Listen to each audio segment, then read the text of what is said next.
weather is, right this time of year we have three kinds of weather: hot, hottest, and hotter.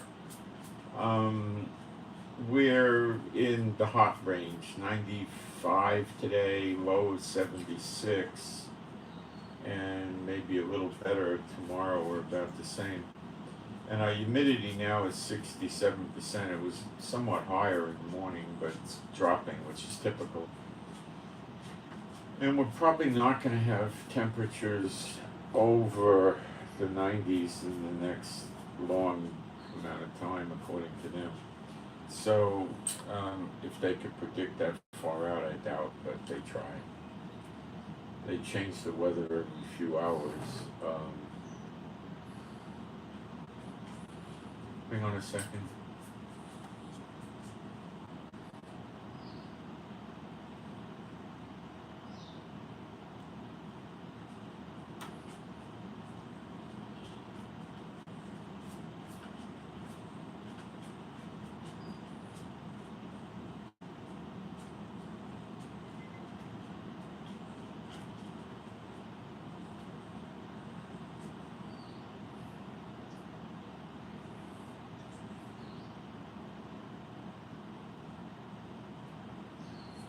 Okay, we have sort of an emergency prayer request for PC, Papa Charlie, PC, Papa Charlie, prayer for healing and relief from arthritis pain, for PC, Papa Charlie.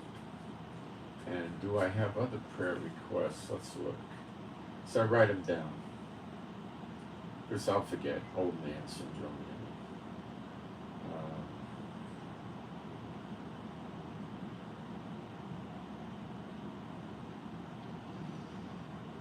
No, I don't have other prayer requests. Okay, let's do a praise. There is no God like Jehovah. There is no God like Jehovah. There is no God like Jehovah. There is no God like Jehovah. There is no God like Jehovah. There is no God like Jehovah. There is no God like Jehovah.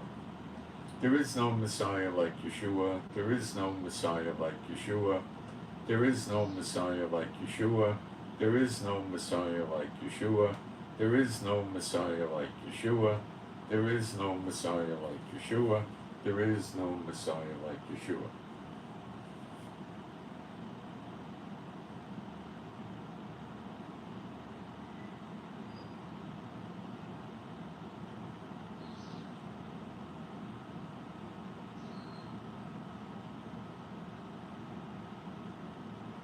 Here's a headline from an article I just saw.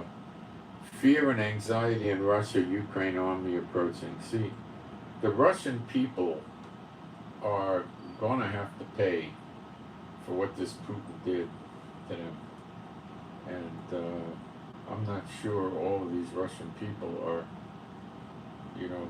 really, bad or anything, But that's how it's going to go down. Quick housekeeping in the chat, and it's quick.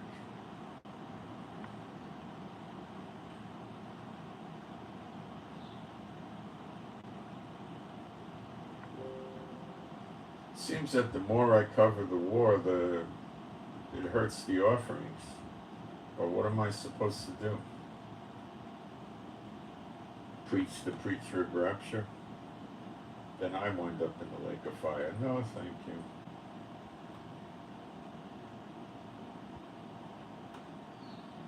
It's my job.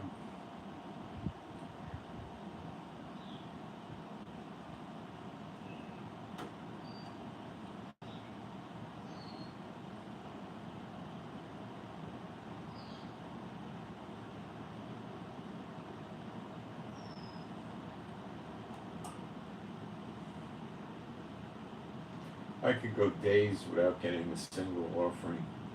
It never used to be that way. Years ago, I'd get a few offerings every day. This is, I don't know what it is. Probably the content that I preach, which is the true gospel,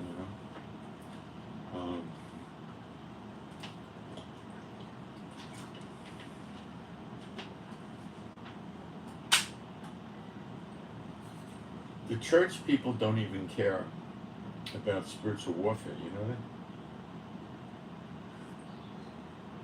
Very, very, almost none ever care about that. They don't care. It's all about the non-existent rapture. There is a rapture, of course. It comes at the last day. Everybody goes up on the same day. Yeshua taught that 4 times. John 6:39, 40, 44, and 54, and they disregard it. They're just sitting here waiting for Israel to suffer, and then the man of peace is going to come in, and we're going to be taking the mark of the beast and getting our heads cut off and going to the lake of fire, and they're going to be up in heaven having a ball. You know, it's comical, but they believe it. You know, they make fun of the Jews because the veil is still over their eyes, except the saved ones. You know, and they make fun of them. Look what they do. It's a joke. Very few are walking with the Lord today. Very, very, very few. All right.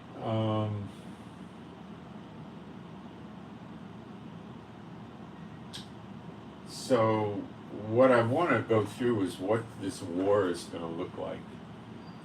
Now, in that regard, China and Russia and Iran, I believe, are in Nicaragua, which is Central America. And they're going to go for the Panama Canal. That's, I would say, a given. Now the Panama Canal is screwed up and they got 200 ships or so waiting to cross. And that's a lot. You see, let me explain it to you. What happens is the ships moor several miles, maybe, 2 to 5 miles or 1 to 5 miles off in the water away from the entrance to the Panama Canal. And they just drop anchor and they sit there. Now, they're burning fuel, they're paying the salaries for the people on the boat, which is not super significant. And I don't know how to respond to that. And I don't know how that got turned up. And they have the cargo sitting there for weeks. It could be 2-3 weeks. And that costs big money because the shipper or the seller of the products in the container ships and the tankers and the grain ships and whatever, they don't get paid until the stuff gets delivered, typically. Now, in some cases, they may get prepaid, I don't know. But somebody's getting hurt. Either the seller is getting hurt because he's not getting paid, and he has the product sitting in the water, and his ship is tied up and everything else. He's losing big money. And the buyer is suffering because he's not getting his product, and the cost of goods is going to go up. And the other thing you need to deal with is the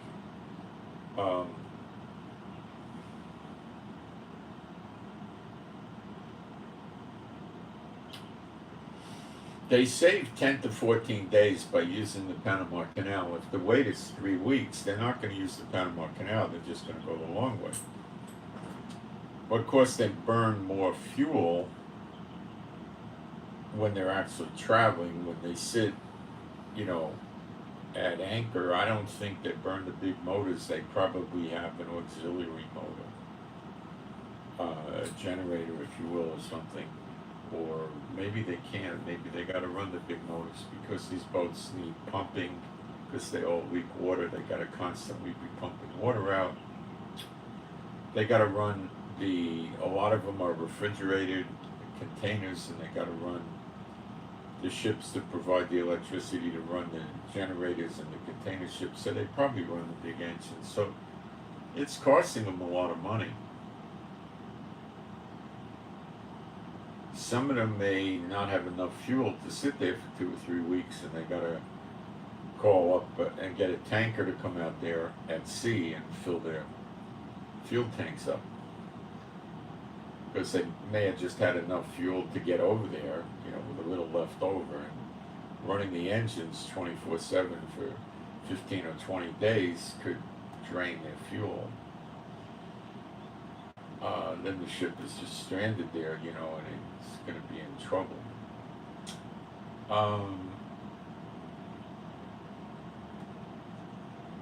It's a problem.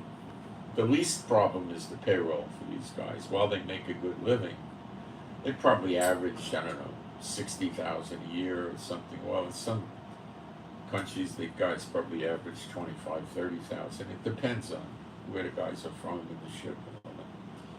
But feeding them is not the problem. It's the fuel and the delay. That's the problem. And the ship's not productive.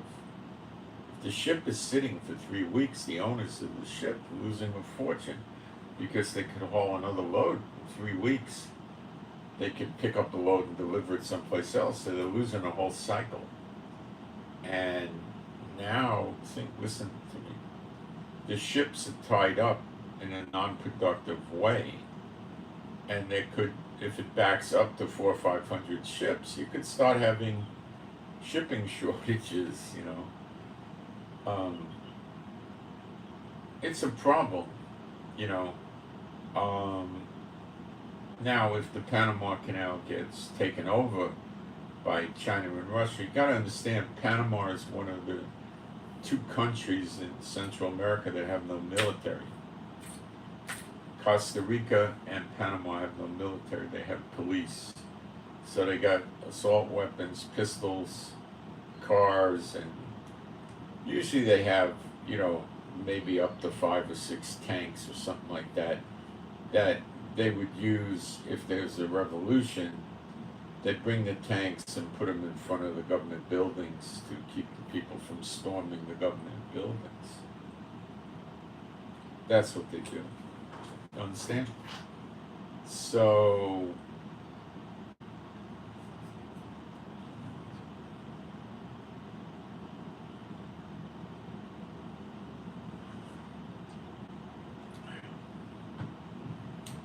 they don't have any defenses. All China has to do is walk in, or basically just take, you know, 30 or 40 planes and fly them overhead, buzzing the government buildings, and then just, you know, fighter planes, bombers, and call them up on the phone and say, we're coming in. If we have any resistance, I'm going to call these planes and have them blow up all your government buildings. You know, literally, that's all they have to do. They're not going to have to, you know, take out the radar. What radar? They have no radar. They got civilian aircraft radar. They got nothing.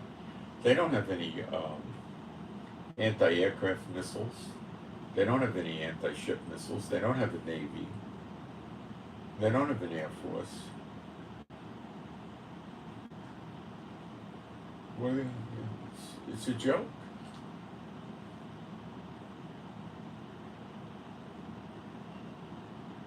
We have nothing. You just roll in. America, up until 2000, kept an air base there and a Navy base there, and they had about 25,000 military, and they had several, you know, combat Navy vessels there, you know, destroyers, missile cruisers, not that much, you know. And you know, they had missile defense, I'm sure. They had tanks, they had different things there, you know. They lived on a base, and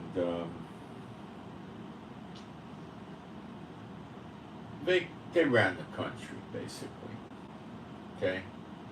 And they left. And when they left, the Panama Canal couldn't handle big warships. It was, you know, World War I era type canal. It could handle a destroyer, a missile cruiser, a submarine, but it couldn't handle the big stuff. So, like an aircraft carrier. It couldn't handle the big cruise ships either. So they built a new canal, actually 2 canals next to each other. I guess they run one way and run the other way for speed. And That would handle the big ships. But when a big ship is going through the Panama Canal, it's so vulnerable because it's moving at about 2 miles an hour. Okay? That's it. It's creeping. And it can't go anywhere. So if you wanted to attack an aircraft carrier or a destroyer or a submarine going through the canal, it'd be easy. You could do it with artillery pieces or do it with, missiles, because you're firing, let's say, from Navy ships or aircraft to a stationary target. It's easy hit. Now the boat would have anti-aircraft defenses that could be operative, but still, it's gonna not make it. The other problem is capturing the ship. How do you do that? Close the canal when the ship is in it. Now you got yourself an aircraft carrier. What are they going to do? Could they launch ships while the boat's in the canal? Yeah. There's things they could do, but that's not going to get the boat out of there.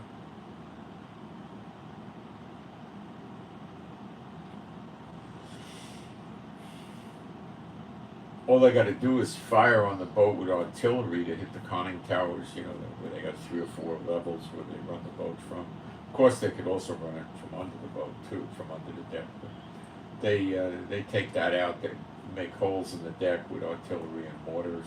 Simplistic weapons. RPGs, whatever. And then the planes don't take off. They can't land.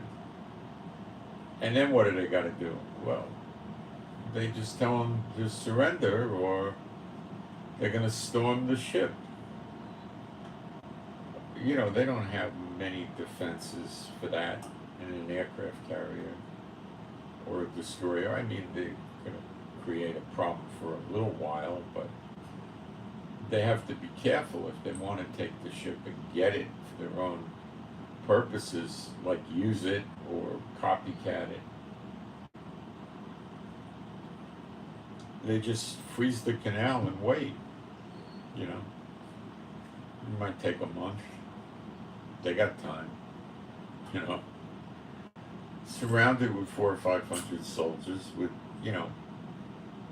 tanks and army personnel carriers, artillery, mortars, heavy machine guns, missiles. And chances are all they have to do is start threatening the crew and say, listen, come off the boat now and surrender, or we're going to blow the whole boat up and kill all 5,000 of you and destroy all the aircraft. It's easy for us to do it, okay?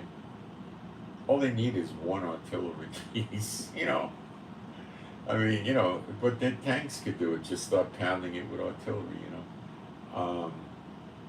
Yeah, they could be shooting missiles and stuff like that, but, if the tanks are 200-300 yards away or less, 100 or 60 yards away, their missiles aren't going to work. They can't launch a missile 60 yards from the boat. I don't think it'll allow it. They don't have artillery on aircraft carriers. They got,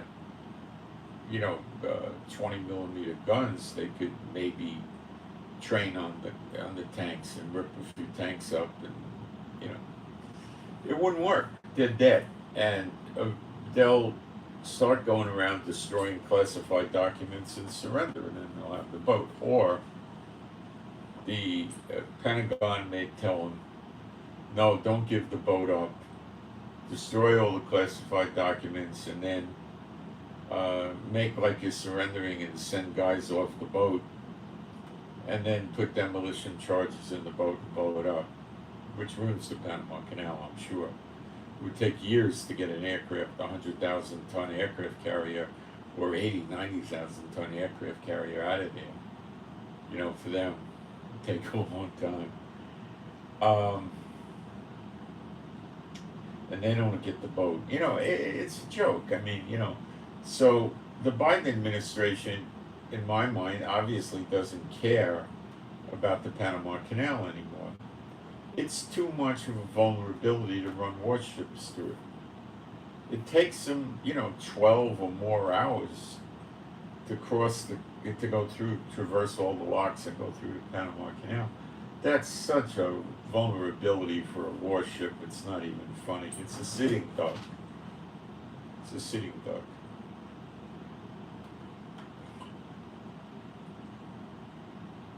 Now, getting an aircraft carrier could be tricky if they're wise to the threat and they put 8 or 10 planes in the air and tankers and try to keep them flying the whole 12 to 18 hours while they're traversing the canal. So if there's any threats, the planes can destroy them to some extent. But, come on, if China or Russia is there, they could grab then now they have an American aircraft carrier. But they wouldn't have the codes to operate. It wouldn't. They could torture the guys and try to get them. I don't know. It's a threat. It's just so I don't think they care. Now this tells me that I see. Now I know that from Mexico to Argentina, every single one of these countries, bar none, has had Jews dispersed into it.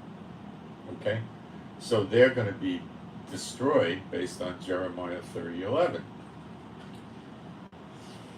And that'll be in the year of recompenses, which we're in. So they're going to go. So now I'm seeing them start getting into the fracas. Bolivia's getting Chinese and Iranian equipment of one or the other. And Venezuela, Cuba. I knew a Cuban Jew when I was in college. One of my neighbors, a very nice girl. Her name was B.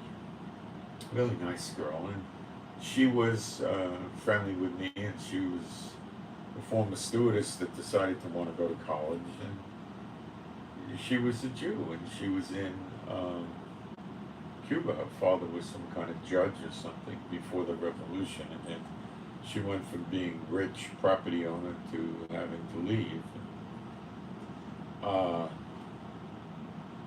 Castro was not good for Cuba, and what went on before was the mafia was running Cuba. They built it up. That was, you see, Las Vegas replaced what Cuba was, okay? It had beautiful hotels. They basically trained many of the Cubans to be waiters, car hops, bartenders, busboys, maids, entertainers, music, dancing, and prostitutes. Prostitution was rather rampant in Cuba. I think the guy's name was Batista, the bum that was running it that Castro got rid of. So one bum got rid of another bum. And the mafia was all over the place. And of course, they were, casinos are casinos, and they had all the gambling you could imagine, lewd pornographic entertainment for those that wanted it. Those that didn't want it, they could eat a nice meal. And Cuban food, by the way, in New York they have Cuban restaurants. Cuban food is pretty good. It's not Mexican food. I don't care for Mexican food. Cuban food is pretty good. I used to go eat in a Cuban restaurant many years ago. They would they have really nice restaurants. They're not a lot. They probably had 5 or 10 really good ones and a lot of, medium grade ones. And they had very good weather. Of course, they had to deal with the hurricanes occasionally. And,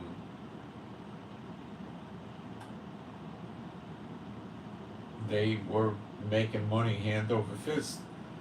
The flight time to Cuba was nothing. They go out of Miami in a few minutes. They're in Cuba. It's 90 miles. So, you get in the plane, you put your seatbelt on, they take off. Back then, they put the smoking light on. You got a drink or a cup of coffee from the stewardess. You probably had to gulp it down, because then they were putting the seatbelts on, turning the smoking light off, and you were landing. It was like a nothing flight. Now, if they were using a propeller plane, it might have taken, 25 minutes or something, but with a jet, it was a few minutes. So They were taking boats to Cuba. They didn't even need the planes. They just get on like a ferry boat type thing and their baggage and take them over to Cuba. You wouldn't need to get a cabin or anything like that. You wouldn't be there that long. So cruise ships stopped at Cuba, and they'd get off and go to the casinos and lose their money. And they had highlight. I think they had racetracks, dog tracks. They had every kind of crazy gambling you could imagine they had there. That was what it was about. Come here and lose your money, you know. And to suck them in, they had entertainment, nice hotels with swimming pools, great service. You know, you'd order your drink at the pool or order a snack at the pool. Cabanas at the pool, and the prices were not that high because they wanted the gambling. The liquor was cheap. Now, Cuba has the cigars. Everybody knows about their cigars. What a lot of people don't know is Castro ruined the cigars. He became an anti-smoker for a few years, and he took the cigar growing land and was planting crops like tomatoes in it and ruined it. And then they tried to reinstate it, and they did an okay job, but never really got it right. When they left, when it was imminent, Castro was going to take over. The guys that had been there for for a long time, were packed up with big bags of Cuban tobacco seeds. You know, like they leave with 1,000 pounds of seeds for different tobacco, right? The Cuban seeds. And then they went to other countries where the climate was like that, okay?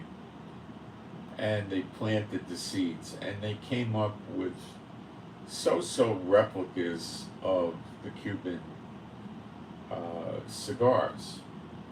And for many years, I worked for this big paper company. I ran a branch for them in San Francisco. And the guys there were the owner was rather wealthy, a Beverly Hills Jew with a lot of money, and his vice president had some money, not a lot. And they used to go to, I think, Davidoff in Zurich or somewhere in Switzerland. And they were still able to buy the Cuban cigars, which were pre-embargo, pre-59. And this is in, let's say, 76, 75, 77, 78, around there. And they still had a sufficient supply of those. And people were going there and buying these things. And they were legal because they were pre-59, or maybe they had others that they lied about it, but they were probably all pre-59. So they had a massive inventory, so a lot of these cigar guys were collecting the Cuban cigars for many years to come when they saw the handwriting on the wall. And they used to come into my office and smoke their cigars, and I couldn't tell them they can't smoke. I used to have a Porsche, and I used to tell them they can't smoke in my Porsche, and they accepted that, but they smoked in the office. And these Cuban cigars, they used Monte Cristos, I think they would. They would not like anything that I ever smelled a cigar smell like.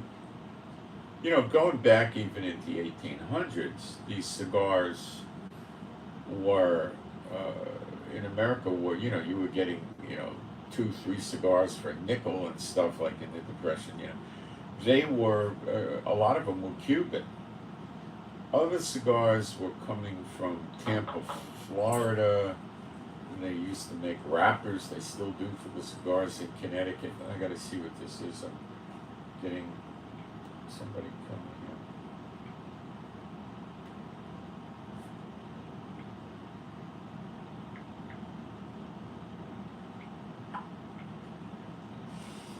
here. And they,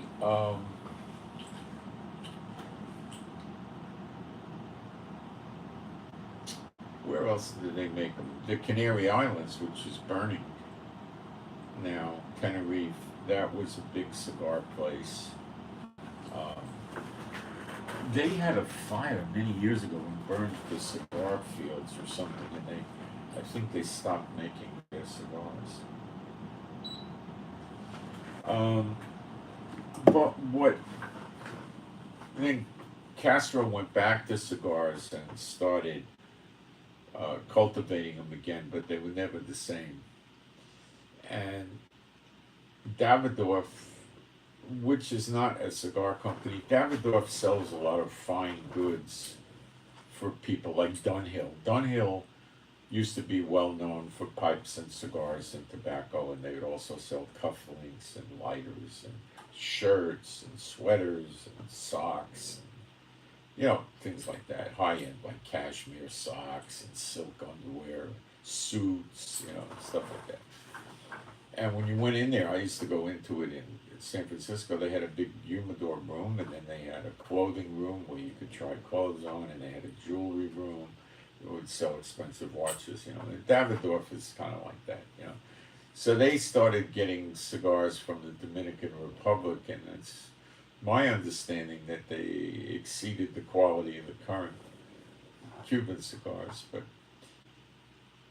today I saw a video. This guy showed a box of cigars he bought. He does a car channel basically, and he showed that these cigars were $300 a piece, and the box had 10 cigars in it.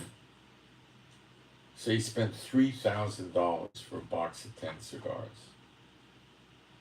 Shocking, I mean, I can't believe it. Now, the other thing that Cuba is known for is the rum, which maybe once or twice I tasted it. I don't know. I don't care for rum, but coffee, and they have, I think, maybe the best coffee. And Castro never messed with the coffee fields. So in America, I think coffee is contraband. I never saw it in Israel. If I saw it, I'd buy it. They sell Cuban cigars here, and I believe they sell Cuban rum. I don't know much about rum, but I used to be able to get that coffee, and I'm telling you, it's strong, but it is really, really good coffee.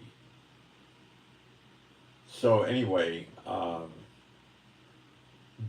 China and Russia are building up in Cuba. The Biden administration doesn't seem to want to do anything about it. See, what you got right here is America knows what their military is all about.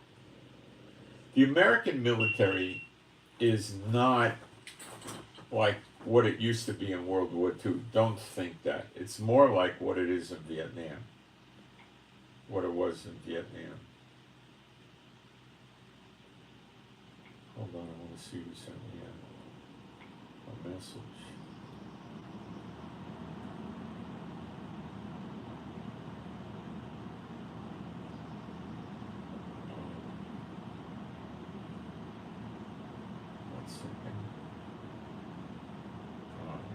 Okay, so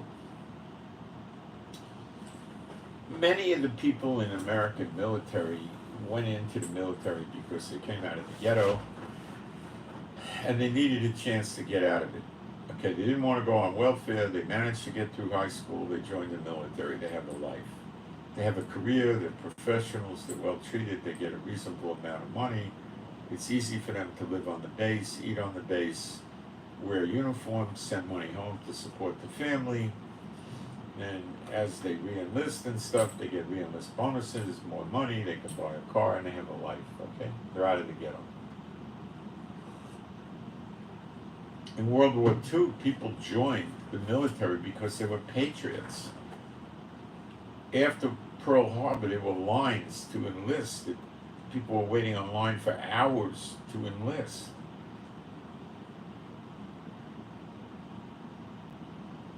That wouldn't be the case today. Now, what about Biden doing a draft? Well, I don't think they can. I see no real signs of them pulling this move, and if they do, I promise you it will rip the country apart better than anything else I can think of. Because you've got the equal rights thing going on with women, and if they really do a draft, why are they not drafting women? People are going to go to the Supreme Court and protest over that. Women will protest. Why don't you draft us? We want to go in the military. You know, they can't do it. They got to draft the women, and I don't think they can draft women in America. Women won't go. People won't go. Men won't go either. The American military likes the life because they're not. The chances of them really getting killed are slim. Now, in the military, you do have patriots, a very small amount of them. And they're your gung-ho guys. They're your recon Marines, your Navy SEALs, your Special Forces, your Rangers, your Green Berets, and other people. They're highly trained. They can get, you know, they get a lot of money. When they re-enlist, they can get, you know, a pilot re-enlisting, a fighter pilot might get $50,000, $75,000 when he re-enlists for 4 years. You know, they, you know, a Green Beret or something might get $15,000, $30,000 or something like that. You know, they get reasonably good money. So they get an off-base living allowance, so they get an apartment. They buy the food at the PX, so they get they're not stealing the food. I mean, it's not, you know, 1/3 the price, but it's noticeably cheaper. They get gas on the base, it's cheaper. They get things, it's not overwhelmingly great, but they get benefits, okay? And they like that benefit, and they have a nice lifestyle. They don't have a, you know, fantastic lifestyle, but it beats living in the ghetto. There's no gangs on the base. There's no hookers walking around on the base. There's no dope dealers on the base. There's no drive-by shootings on, you know, they got a nice life, right? And when you start seeing large amounts of American troops getting killed, it's not the special forces. It's serious American troops getting killed. Like, there's a battle somewhere and 1,800 soldiers get killed. This is what these battles look like during wars, okay? A ship goes down with 350 guys and stuff like that. And you have a few occurrences of this, and these people are going to start going AWOL. Because they're not in there to defend America. A lot of them are English second language, and they don't identify that much with America. And I think they'll start leaving. They'll go back to their old country. Or they'll just stay in America and be AWOL. America's not going to do much about it.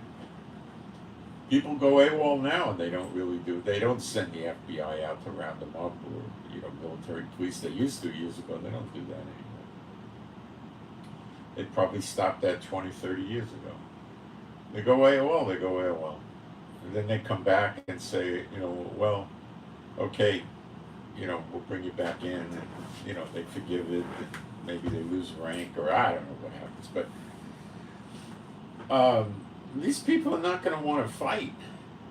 If they're going to go fight against you know, like Syria, they're not going to be that upset, because they can't possibly lose, you know. But if you start having them go fight against more violent countries like North Korea, Iran, Russia, China, they're going to go AWOL, a lot of them. They're not going to want to fight. Now, in the Navy, the officers are gung-ho. Okay? They're different. They went, you know, many of them went to the academy, Naval Academy, or the West Point for the Army, and, you know, they go there and they get brainwashed over 4 years, and they get out there and they're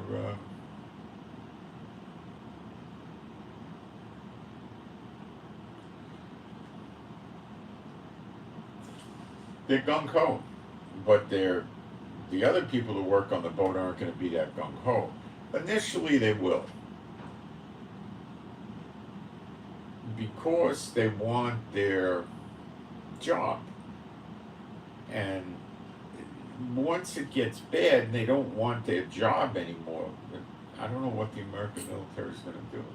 When you read in Jeremiah 50:51, the military is just holed up, hiding, and not fighting. There could be a lot of reasons for that. But we know that the Bible is truth. So, a war with China, let's look at that. If they really go to help Taiwan, which at this point I have to say they will, they're not only helping Taiwan, you gotta understand, they're helping Guam, they're helping Australia, they're helping the Philippines, they're helping Japan and South Korea. And the two adversaries over there are North Korea, China, and Russia's actively out there now with fleets of warships. So if they put warships there, they'll put planes there, they'll put soldiers there and stuff like that. Russia is getting overextended now. It appears that there's a good chance, I'm not saying it's for sure, a good chance that the Wagner group is going to go into Niger to reinstate the president, which is who Russia wants. That's under house arrest now or something, facing charges by the military. The military took over the country. So the head or one of the mucky mucks in Wagner is in Mali, obviously having a meeting about going in. The other African states, I don't think, are very interested in having the Wagner group there. I believe they're all going to go in and take down Niger. I don't think Niger has much of a chance.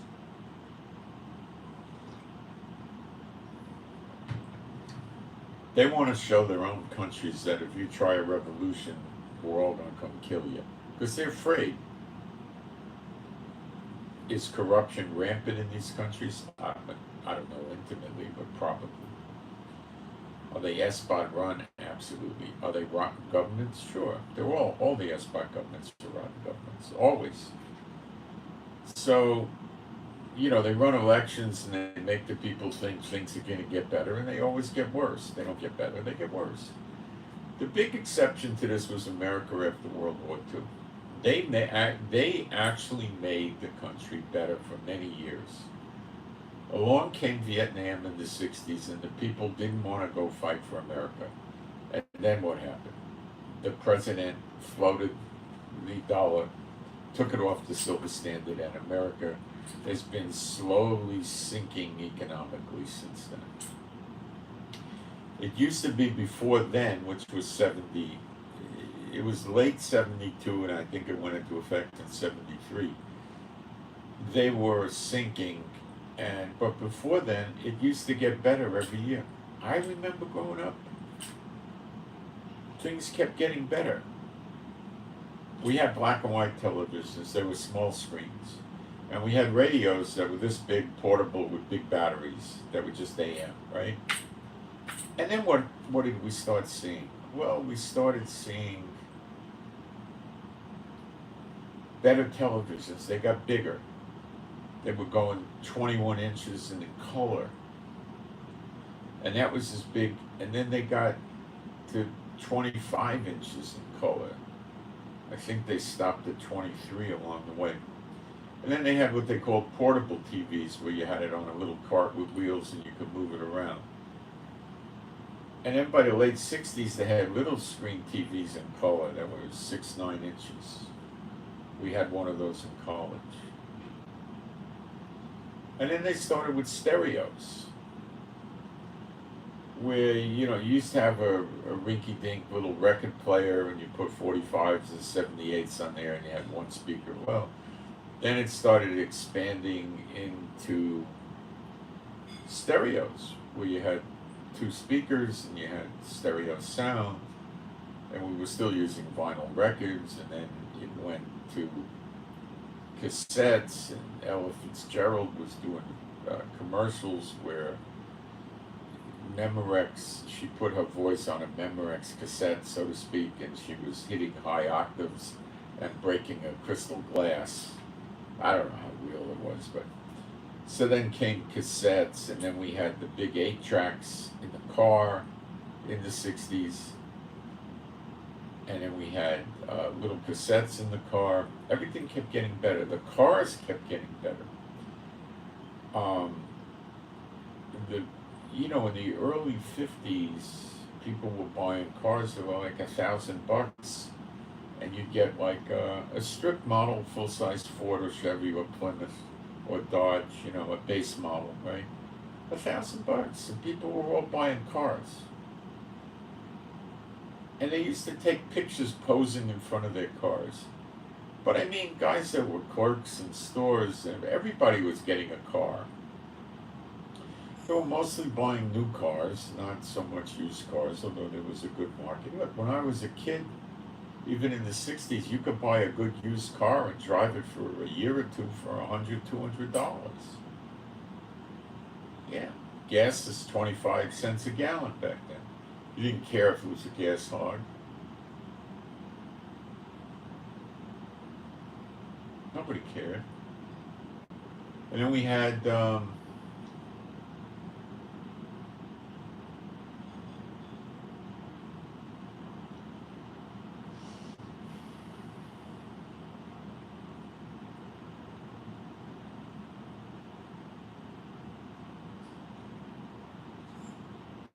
convertibles. Everybody was buying convertibles. We had no crime rate.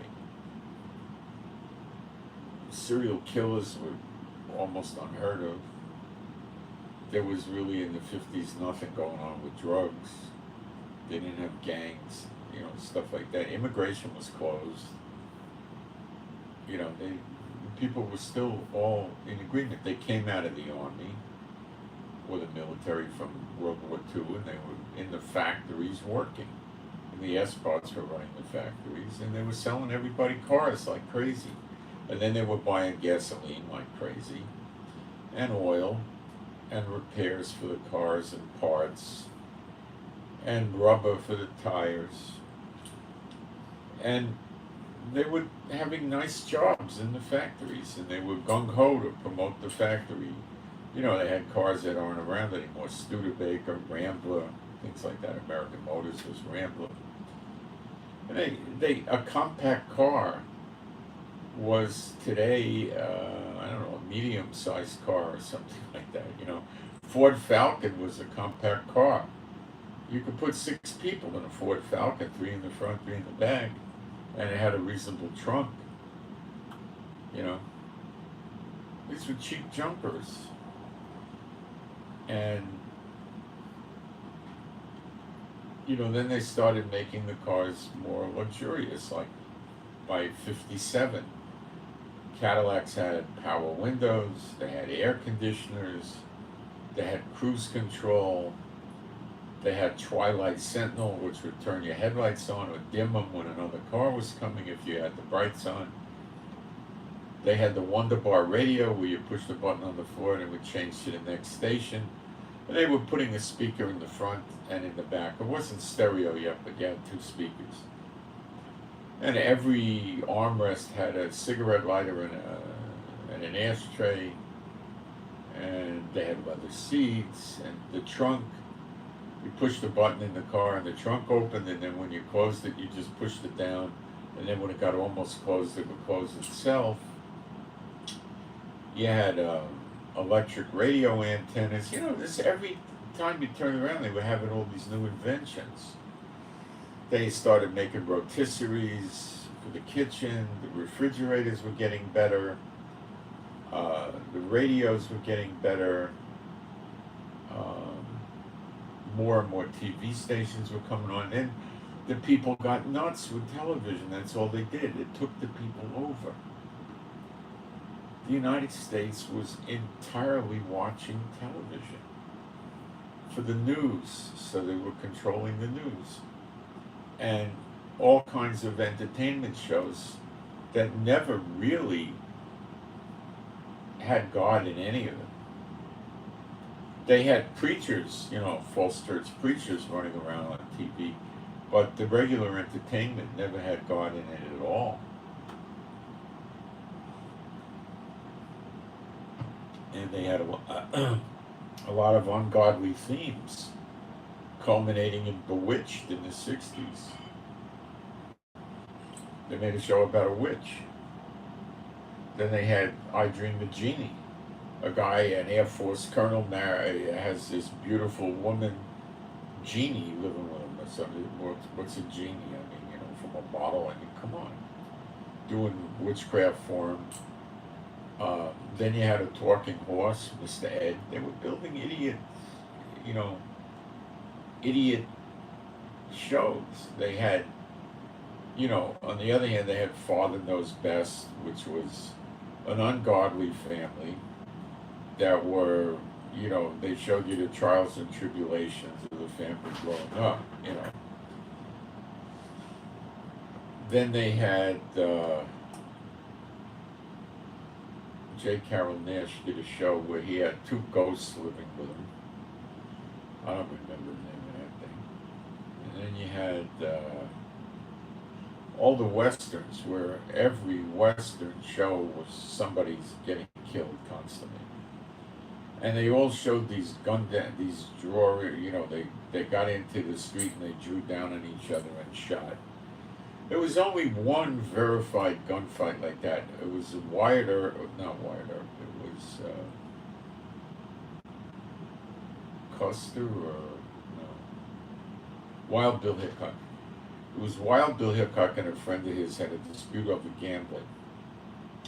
And they faced off in the street, and they were around 200 feet apart. They weren't close like on TV. And they took slow, deliberate fire at each other, and Wild Bill killed the other guy. The guy missed and he killed him. That was the only verified gunfight like that ever in the Wild West. Now, they had plenty of murders, there was saloons, they did gamble. The gambling, I'm sure, was cheating. People were probably cheating each other. And they would get mad at each other after drinking excessively, and they'd shoot each other. It was mainly, guys sitting there at the table, and he just pulls his gun out and shoots him, or he waits for him to walk outside, and there's no witnesses, and he shoots him, and that kind of thing. They weren't really doing, facing off and drawing at each other, that never happened. But it was on TV every week. Many shows were showing it to be that way, and it never happened. They weren't that crazy. They didn't insult each other, walk outside the saloon out to the street and draw down against each other. And all these westerns were portraying them sitting in a saloon. These people were hardworking people. They had families. They didn't go sit in saloons.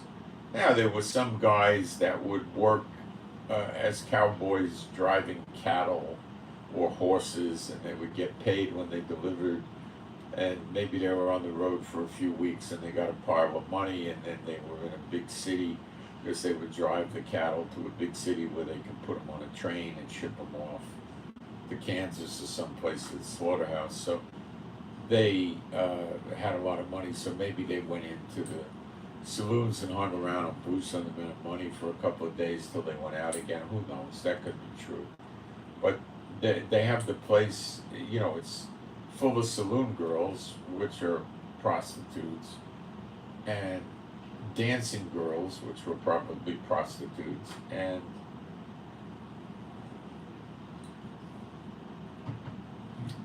gambling. Most of these saloons were dumps. If you look at the pictures of them in Google, or you see pictures of them in the 1800s. They were dumps. Sawdust on the floor, wood, dimly lit, dirty. They had spittoons. So a lot of these guys were chewing tobacco and spitting it in the spittoon, And the liquor was junk. A lot of these bars would buy liquor by the barrel, like a 50-gallon barrel, and fill their bottles up. And it was rot gut, And they'd be in there smoking, spitting whatever it is, chewing tobacco in the spittoon, and it would horrible places. And you look at the TV shows, and they're just these really beautiful saloons, well lit. And, come on, that really wasn't the depiction. So the good people were not sitting around in saloons and gambling. It's a joke. And they created a fiction about that. So it was all murder. So people were sitting there by the 50s watching TV shows about cowboys murdering each other, getting drunk, smoking, and hanging around with dance girls, and robbing banks, robbing stagecoaches. That was the theme. It was ridiculous. Then they started with the cop shows, and the same thing. The cops were killing somebody every show. People wanted to see a shootout, and they had so many cop shows and westerns. It was dominating.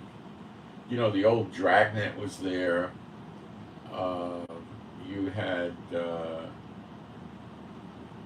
was a show called Tightrope about an undercover cop. There was a million of them, and then they had private detective shows where this private detective is always very unrealistic. What does a private detective do? I mean, they basically hang around at a distance with binoculars and a telephoto lens and try to catch somebody that's trying to fraud an insurance company for disability.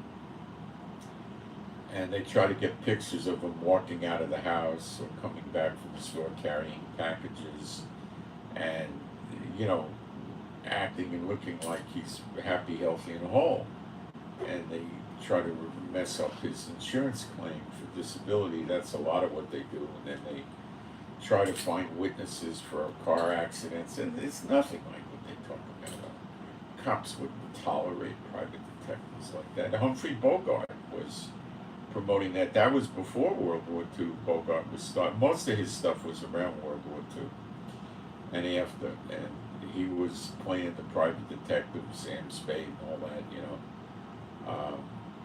going to the organized crime guys and getting them to back down. They'd just shoot them and take them, throw them in the river. They wouldn't take them seriously. It's nonsense, Then they had shows about organized crime, Elliot Ness, with murderers. The themes in TV were just predominantly horrible. They were corrupting the United States with this. The majority of the shows were dealing with murders.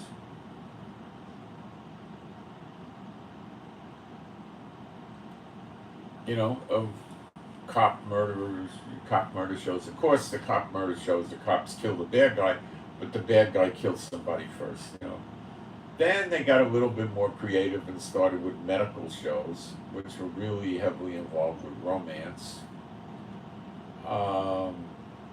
And that caught on, and then they had, by the late 50s, soap operas. And the soap operas were, showing people in adultery, alcoholism, embezzlement, fraud, murder. All the themes were no good. And then you had a few things that weren't so bad, like Danny Thomas had a show where they portrayed him. He actually had a wife and 2 kids. It was a show called Bachelor Father, where there was a guy raising a daughter in Beverly Hills, and he had a house boy or a butler or whatever, Chinese guy. Most of them were horrible shows. Lassie was one of the more milder shows. It depicted a woman without a husband most of the time, although some of the shows had a husband.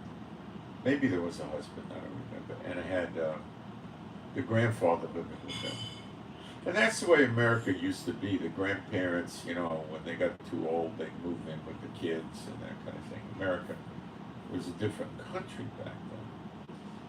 And, he had this dog that could do everything. The dog could dial a telephone, drive a car, fly an airplane, Lassie, Yeah. Uh, and you had Rin Tin Tin, which was a German Shepherd, and that was another one. Roy Rogers was a real popular show, running around shooting bad guys. Lone Ranger was another one, slaughtering criminals. So they'd show you the criminal killing somebody, and then the good guys would kill the criminal. It was all murder, murder, murder. Alcohol, alcohol, alcohol, gambling, gambling, gambling, adultery, embezzlement. They were promoting all this stuff, and then they wrecked the country. Why did they do that? They're not too smart. And then the country started getting gangs and crime rates and stuff like that. But before television, you had the mafia. Um, the Dutch Schultz, Al Capone, Frank Nitti, and those kind of characters, and they were taking advantage of the ban on alcohol, prohibition, and the government was really ill prepared to deal with that, and they corrupted the police tremendously, and they were opening up, they'd find a sheriff they could corrupt in a rural area, and they would open up a nightclub there where they had entertainment, food, and booze. And nobody would rate it. And, when you watch the TV show, you think Elliot Ness is going all over the United States with his 4 or 5 guys raiding all these places. There was hundreds and hundreds and thousands of them that were doing illegal booze. And then they were smuggling, they were going to Canada where booze was legal. And they were buying good liquor, like, Canada Club, Canadian Club, I think they call it, and smuggling it in. The stuff they were selling in America was rot gut.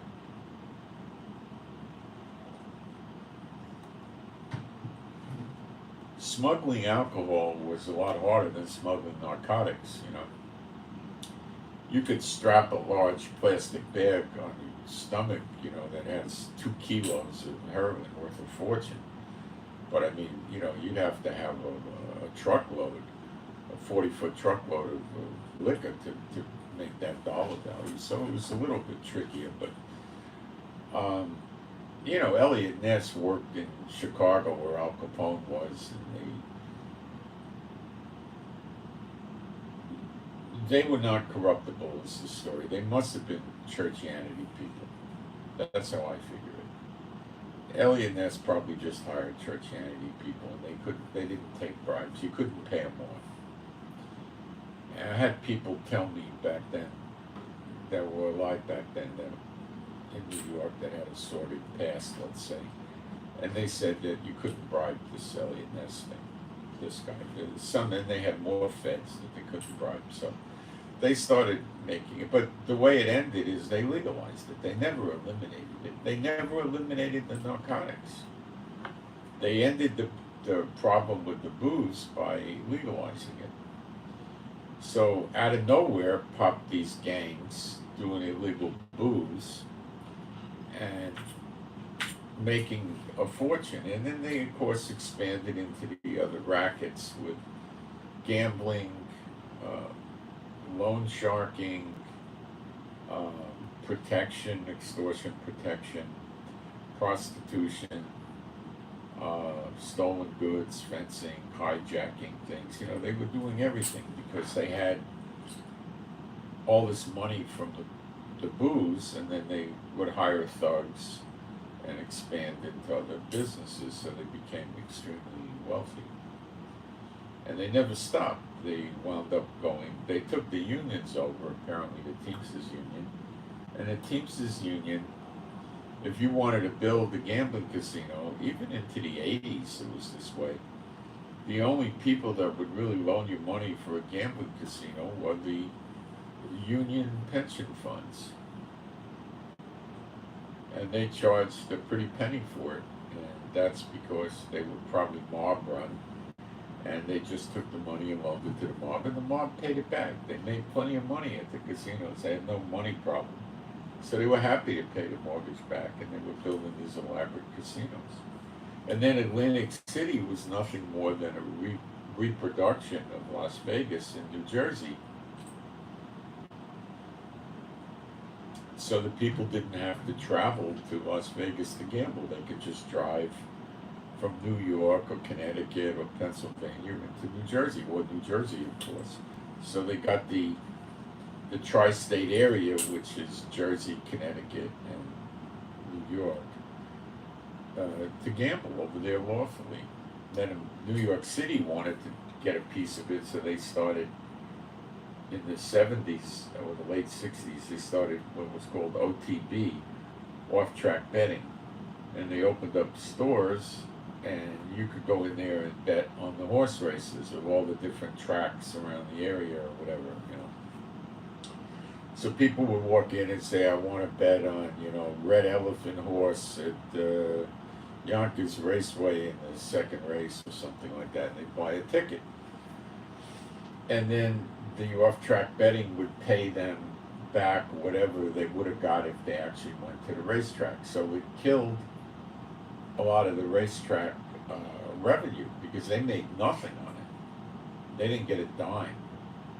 So they're running the racetrack, but people still like going to the racetrack because it's exciting, you know, it was an outing. Now, it could be fun for a a gambler that's not really much of a gambler, just goes for a day in the racetrack. Many years ago in the 70s, I went to a racetrack in New York, and it's beautiful. It's like going to a ball game. Grass and stadiums and places to eat and drink, and it's really nice. And people buy the tickets, and then the drama comes and the race starts, and people cheer and yell, and then you throw your ticket away if you lost, or you go redeem it if you won.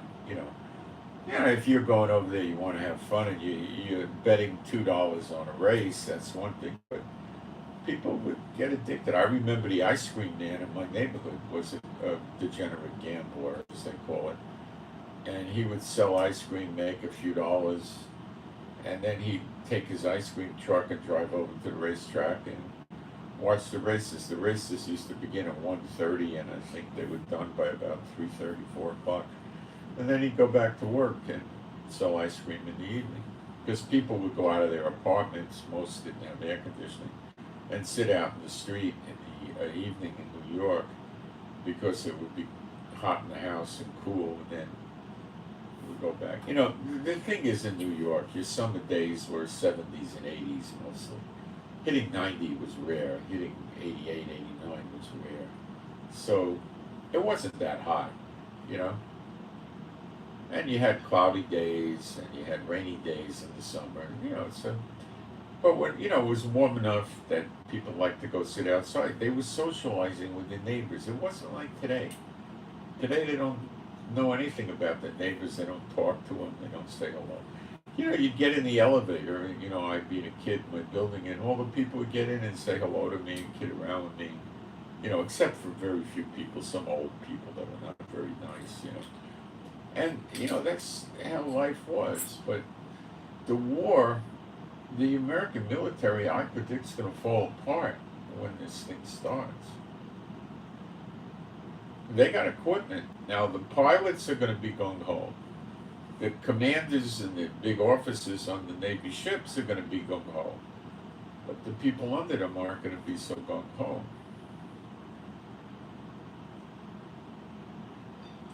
War's ugly.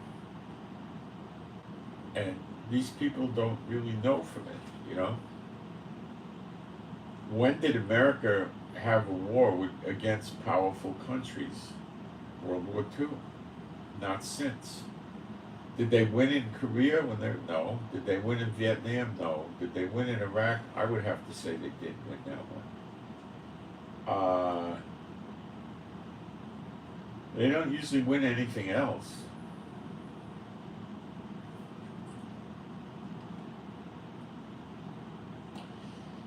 China is not real experienced in war.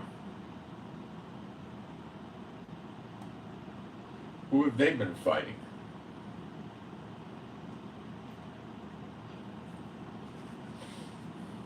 They're going to learn a lesson, I think.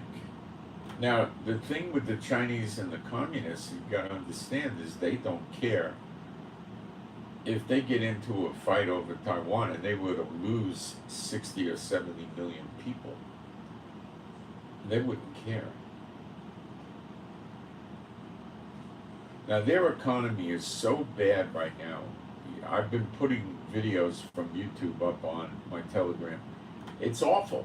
Their economy is seriously in trouble. And they don't seem to care. Why? Because what are the people going to do? The people don't have private ownership of guns in China. They're not going to rise up and start killing them. They'll go out and they'll protest. They'll try to burn a car or a building. What are they going to do? The Israelis have been protesting against Netanyahu now for about 35 weeks, roughly. They don't care. The government does. Netanyahu cares. It's not, you know. They're going on strikes, and this is they're doing things with some intelligence, and he's starting to care, but not enough yet. China is just going to, you know, break them up with tear gas and water cannons, that type of thing. They don't go, then the police will club them and shoot them, and if they keep it up, they'll put the tanks there like Tiananmen Square, and they'll mow hundreds down with machine guns, and that'll be the end of it. I'm going to take a break for a quick minute. That's what China does. They'll just kill them. So they don't care about this. They don't care about their people. People don't have much choice.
I've studied World War II quite a bit in recent years, and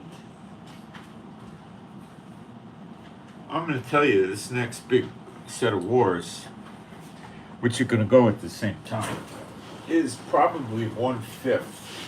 World War II is probably 1/5 the size of what we're going to see. And World War II was plenty bad. But why do I say that? Because Africa was mostly not involved.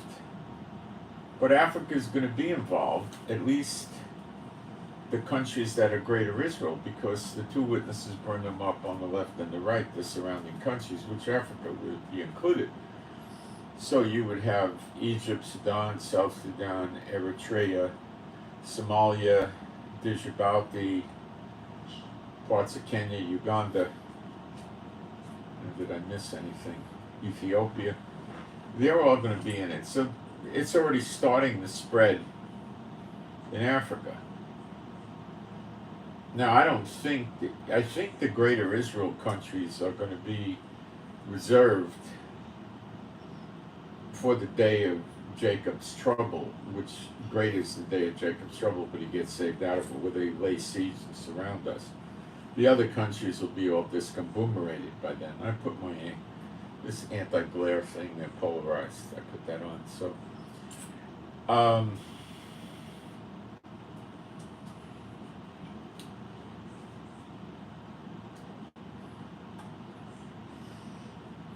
I've studied this a lot, and that's what I think. They got to be left alone, so they're there to attack us. But it appears that they're using Roman era weapons, not modern weapons, so they've been busted up too, to some extent.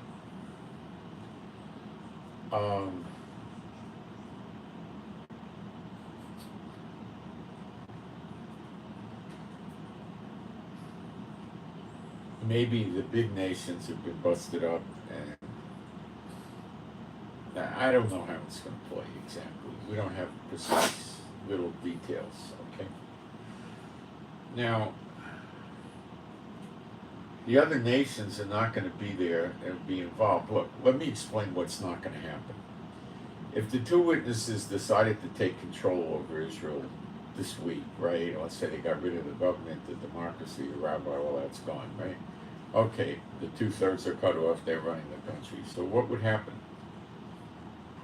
Well, the nations of the world would come with like 3,500 aircraft and bomb Israel into oblivion. Now, they might not. I mean, their goal would be to put so much ordnance into Israel, there's nothing left of the place. And that's what God's not going to have happen. We wouldn't have any houses, any roads, any water, any this, any that, right?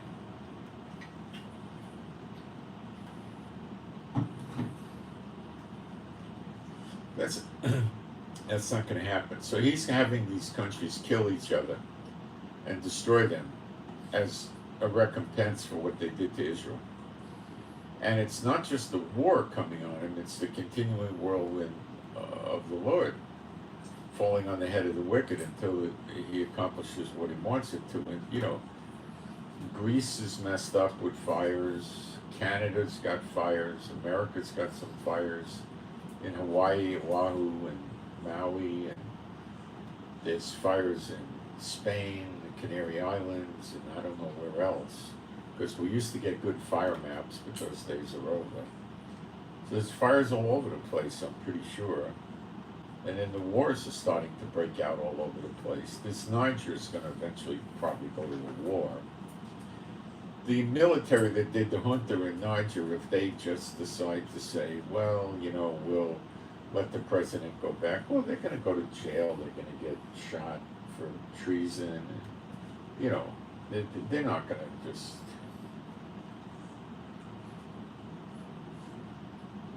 They're not going to just do that, they're not going to back off.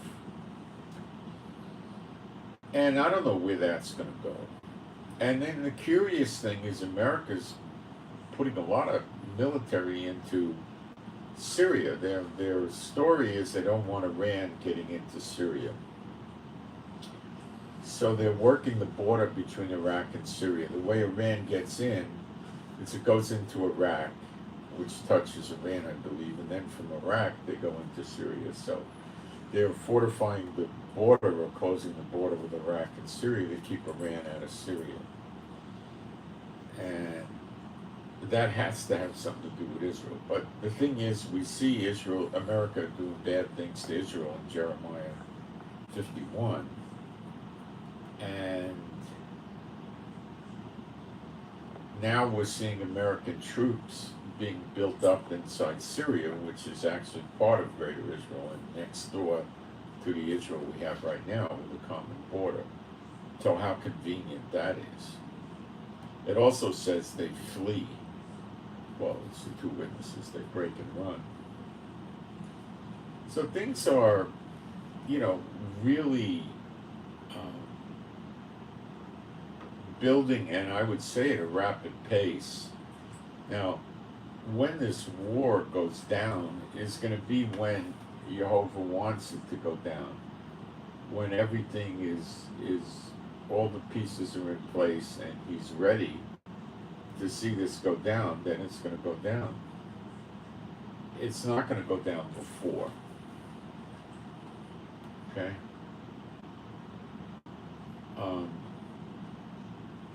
I don't believe a war is going to wipe out the bad shepherds of Ezekiel 34. You should become familiar with this because this is going to be an event in the very near future. Like Zechariah 12, like Jeremiah 30. And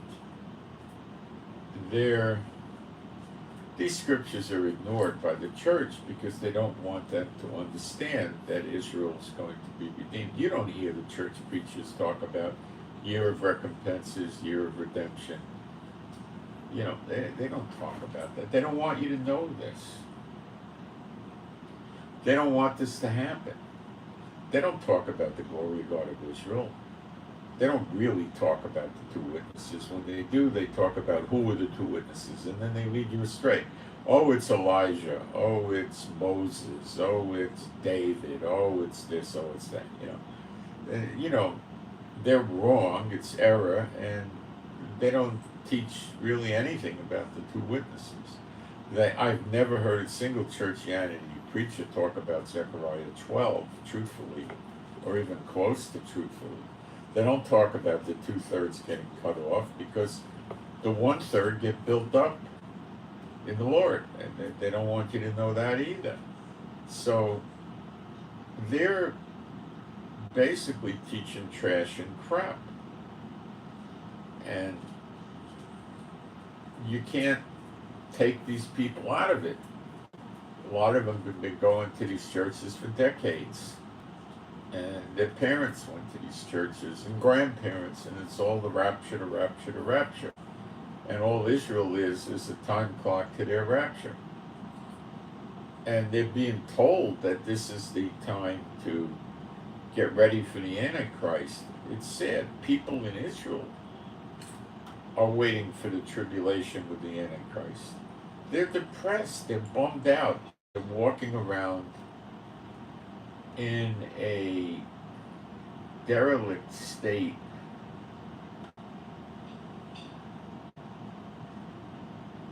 Derelict, not a great word. They're depressed. What do they got to look forward to? There's going to be a bad time of war here. That's the church narrative. And then the man of sin is going to come and speak peace and break the covenant with Israel and then turn it into a tribulation against Israel for 3.5 years, at which time the church will be up in heaven, enjoying the wedding feast of the Lamb while we're getting our heads cut off or going bad and taking the mark of the beast and winding up in the lake of fire. So by that reckoning, there's no Israel left, is there? So they're preaching the satanic annihilation of Israel, yet the church will be in heaven. Then they're going to come down with Yeshua and New Jerusalem and reign over the Jews here. What Jews are left? Ooh, it's a comic book what they teach. It's a comic book. But those that are called and not chosen buy it. They can't understand the scriptures. They read the Bible, it makes no sense. So they get a study Bible with notes in it or a commentary, or they listen to some schmuck pastor in the church world, and he explains it to them, or the books explain it to them in a way that they can understand. But it's a false narrative. It's not real. But they don't know real. Deceive the very elect if it were possible. Well, they're not the very elect. It says that in the scripture, deceive the very elect if that were possible. But they are deceived, so they're not the very elect. You got it? They're the called but not chosen. Got it? The very elect got out of there. You got out of there. Are more of them going to come out of there? I hope so, but I don't want to sit and say for sure they are. Do I think a lot of them will? Yeah. But right now they're in the point where they see the wars coming and they're being fed a load of crap, and this is getting ready for the Antichrist, who's going to, speak peace to everybody, and it's going to calm down. This is not the tribulation. The tribulation does not come on Israel. I tell people that going blue in the face. They don't want to believe it. Okay? Now, I suspect some of the elect are in the churches, and they know things are wrong, but they don't know what to do about it, and they don't study their Bible enough. And they are rejecting knowledge. And what does the Bible say? If you reject knowledge, I will reject you. They're rejecting the scriptures. They're not abiding in the doctrine of the Messiah. And that means they're going to get cut off. They're not going to make it. Look, in the daughter of Babylon are given instructions 9 times in Jeremiah 50:51. I believe it's 9 times to get out. Okay? 9 times. If it's not 9, it's 7. But I believe I found 9 once. And it says if you don't get out, you're going to get cut off with the rest of them in the punishment. So there's going to be probably some that won't go out, I guess. I don't know. Maybe. But try telling people they should leave, and they turn around and say, well, I can't. I don't have the money. That could be true. I don't think it's time to go. That's a common one. They don't want to leave. America's a good country still to live in. It's nothing like it was in the 1980s. The 80s were boom years. Clinton had a good economy going in America. People were buying out. The 70s too and the 80s were boom years. People were buying expensive cars, houses, traveling, nice clothes. People were not caring or worrying about too much.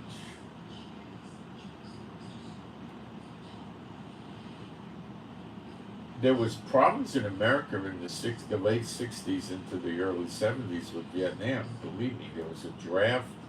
A lot of you young people don't know what that was like. There was a draft, and people had to go in the military for 2 years, and you were in the military for a few months in training, and then you were getting off a plane in Saigon or something, and you're in a barracks in Vietnam, and then you're getting assigned someplace, and if you didn't have a good skill set, like you weren't in communications or medical or, I don't know, you would wind up going on patrols in Vietnam. Or you might have been in a helicopter and they were getting shot down like candy,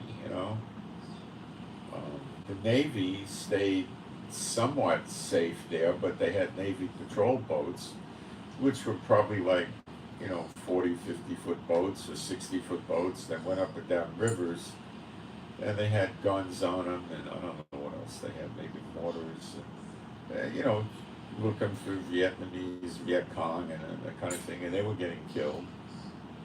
And even if you didn't get killed, just going out on the patrols was brutal. They took you out for 3 days. They gave you anti-fatigue pills so you didn't have to sleep.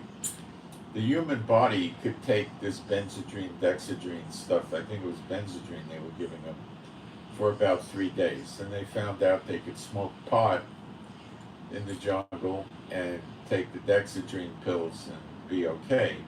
So they could stay up at night in the dark jungle and not get killed by the Vietnamese. And then after about 3 days, your body is shot and you can't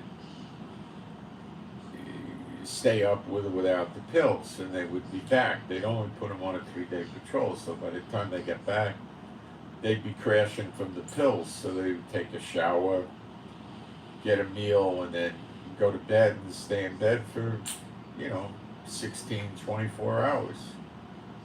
Then they had another maybe 2 days till they went out again, and then they would function for the next 2 days. And they wouldn't be taking the anti-fatigue pills, so they would work again, and then they'd go out and take them. Now, did everybody do it? No. were they supposed to have, some of them would sleep and some of them would stay awake and, every 2 hours rotate? Yeah, but people fell asleep anyway. And it was horrible. They were in monsoons, all they had was rubber ponchos, and they would be wet all the time, and it was hot and muggy in the jungle. It was full of mosquitoes. Mosquitoes were big, and they had all kinds of flying critters, bugs, and they had snakes, and there was some, predatory cats in the jungle, and it wasn't a big problem. And they it was just a free-for-all lunatic asylum in Vietnam. They were killing civilians, raping them, murdering them. They didn't know who the enemy was. They couldn't differentiate between the guerrillas and the people. And it was just a brutal manslaughter thing, and nobody wanted to go there. Here you are living in America. The economy was great. Easily anybody who wanted their own apartment could have one, could have their own car, and you were able to, we were able to buy a car for $100 or $200. For $300-400, you get a really nice used car. That you could keep for a few years. I mean, car repairs weren't that bad. You were able to work on your cars yourself. They weren't computerized if you knew something. So anyway, they didn't want to give up this lifestyle and go into the military, so a lot of them were beating the draft, which military basically took a posture. If you really went out of your way to beat the draft, they didn't want you, because they learned that they took a lot of these people anyway, and then during basic training they would act up and cause more trouble than they were worth, so they didn't bother with them. People would graduate college and they'd be getting inducted, and they'd go down there and they'd fail the literacy test. So they're looking at you. You got out of college and you can't pass the test, right? Stuff like this was going on. People were doing things to fail the urine test. People were going to psychiatrists and getting letters that they were crazy. Then you had to have an interview with this army psychiatrist, and they would act up in the interview. A friend of mine went down there, and he had to have the interview with the psychiatrist, and he had his regular physical, then they were calling him back to the psychiatrist, and or maybe it was the same day, I don't remember, and he drank vodka and Cocoa Crisps or Cocoa Puffs or something like that in the morning, and he got himself to throw up on the desk at a psychiatrist, and that got him thrown out. Another kid in the neighborhood climbed out on a window ledge in his underwear and said, "If you don't give me a deferment, I'm going to jump." This was in Whitehall Street. The ledge was probably 2.5 feet, 3 feet wide, and they tried to get him back in, and they told him they would definitely give him a deferment. They didn't want him. So he said, "No, I want it in writing." So they actually gave him a letter, and they gave it to him, and then he came in, and then the police took him and put him in Bellevue Hospital for observation, and he had to stay there for 2 weeks. And the psychiatrists at the hospital were not army psychiatrists, and he told them he just didn't want to go in the army. "I'm not crazy, I just don't want to go in the army. I wasn't going to jump in this." So they watched him for 2 weeks, and you watch TV, you talk to the other guys, they fed you. You could have, I guess, a little bit of visitation, and then he went home. And he was a 4F. He was free from the army. I don't know anybody that went to Canada. The kids in the Bronx that didn't want to go in got out. They didn't have any problems. They got out. Nobody wanted it. Nobody wanted drill instructors coming into the barracks at 5 o'clock in the morning, banging a garbage can lid and having you jump out of bed on a cold day and stand in your underwear while they inspected you. A friend of mine went in the Coast Guard Reserves and they had a fire drill in a snowstorm in New Jersey and made him stand outside in their underwear, and he got pneumonia. You know, the military was crazy. The drill instructors would beat the people up. You started talking bad to the drill instructors, especially in the Marine, they'd smack you. You know, punch you in the mouth and punch you in the stomach. And they were really tough guys. They were more conditioned than the recruits, and they learned a lot of unarmed combat to be a drill instructor. They were hard to beat up. And then there was some kid that was a boxer, and he went in and he beat the crap out of one of the drill instructors, and what they do, they put him in jail. You know, the drill instructors were not like fourth degree black belts or stuff like that. They were pretty tough fighters, and they were combat seasoned, and they, you know, they weren't fearful, and they were in extremely great physical condition. That's a good package.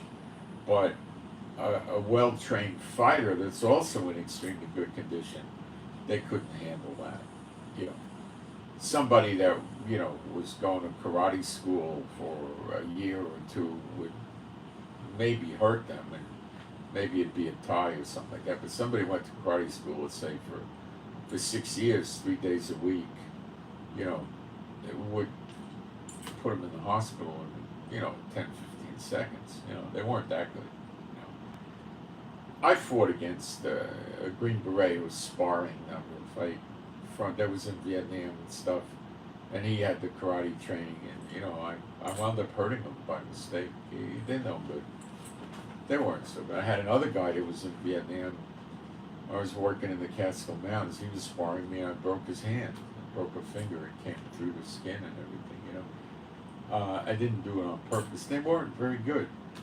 They were given overconfidence from the military, and a lot of them would just charge you wildly, which you don't do unless you really know what you're doing, and they didn't. They were tough, but they weren't that tough. A well-trained fighter in good condition would be able to get them. The thing they had on their side was they were basically insane. The drill instructors is an insane job, and they were nuts. And but they had to be careful, because if they put you in the hospital, you were in traction and stuff like that, they'd get in trouble. I'll be right back. That didn't work either. Oh, I'm sorry, honey, I didn't see it. I'm sorry. Sorry, Boogaloo. Let me get her. You're blocking the road, son.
It's very difficult to sit here and say when the war in Europe and the Pacific and now Africa and pretty soon Central and South America is going to break out.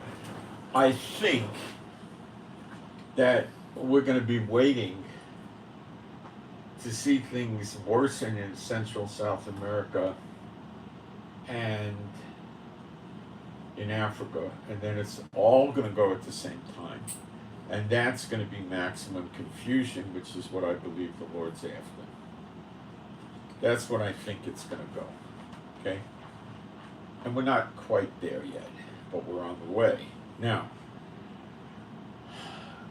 in the Central South America, what we see now with the nations siding with Russia and Iran and all that is Cuba, Venezuela, Nicaragua, probably Panama to some extent, Bolivia, Brazil, and the rest of it remains to be seen. Let me take a look at the map and see if I skipped anybody.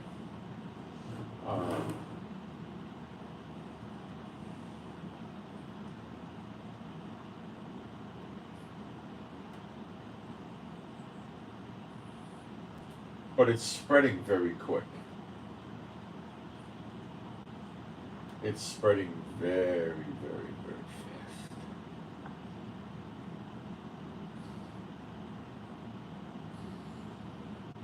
Let's see if this comes in clear. No, it's not loading too good. Google Maps leave much to be desired. Okay, so what do I see here? Oh, Colombia? No, not yet. Honduras is probably, I've been reading a little bit, that's probably going to go. What's going to happen with Mexico, I don't know. This map stinks.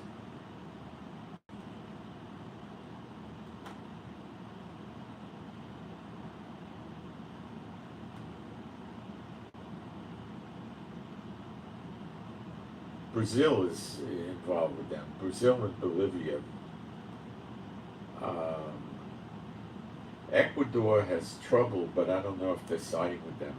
So what I see here in sort of a continuing thing is Venezuela, Brazil, and Bolivia all connected are with the dark side.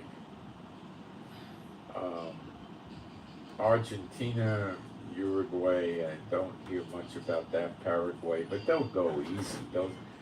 Chile, I don't know what they're going to do. Peru, I don't know. Colombia, Guyana, and Suriname, and some of these little players. French Guiana, I'm not hearing anything about them at this stage. Now we can look at the African countries. I'll tell you where the trouble is.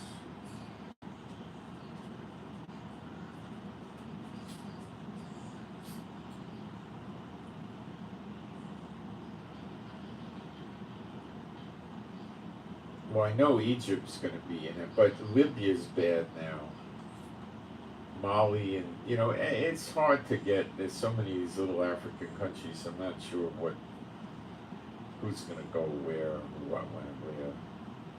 I just know the Greater Israel ones are what I'm concerned with. But when these wars start, what it's going to look like is there's going to be shortages of everything around the world. Okay. Shortages of everything you could think of. Rubber, metal, fuel, food. Everything's gonna be in tight supply. They might start with ration books in America, but I don't think they're gonna be that sophisticated. They're just gonna let things fall apart. One of the things they did in World War II, Canada was big on this, is they did what was called the Victory Garden. A a victory garden is the people that had private houses back then. A lot of people had private houses in America and Canada. Would take their garden, which could be a fourth of an acre or something, and they would start growing things in their garden. They'd get seeds and grow things, anything, and that would give them a bunch of food. That would mean more food available for the military. Okay, meat was pretty tightly rationed, so people probably ate meat maybe 2-3 times a week or something like that. They didn't eat a lot of meat. There was rations. They couldn't get that much meat. It was controlled by the size of your family and stuff like that. So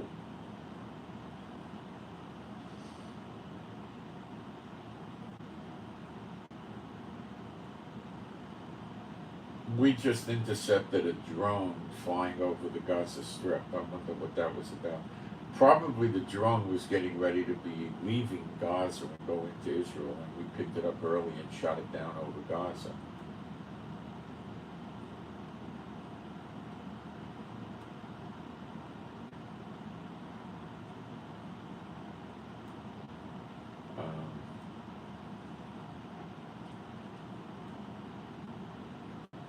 The wars may go so fast that it may not work. Now, we have a situation here. The Israel Defense Forces shot a masked settler in Samaria and Judea, they're called the West Bank by the media, hurling stones at Palestinians. See, the other day, a father and son were gunned down, shot point blank. It's every day these terrorists are attacking us and killing us. Every day. Of course tourism is down. Why would tourism not be down? It wouldn't make any sense. Netanyahu's oblivious to that, though. He's running around with secret agendas that he's not verbalizing, that's for sure.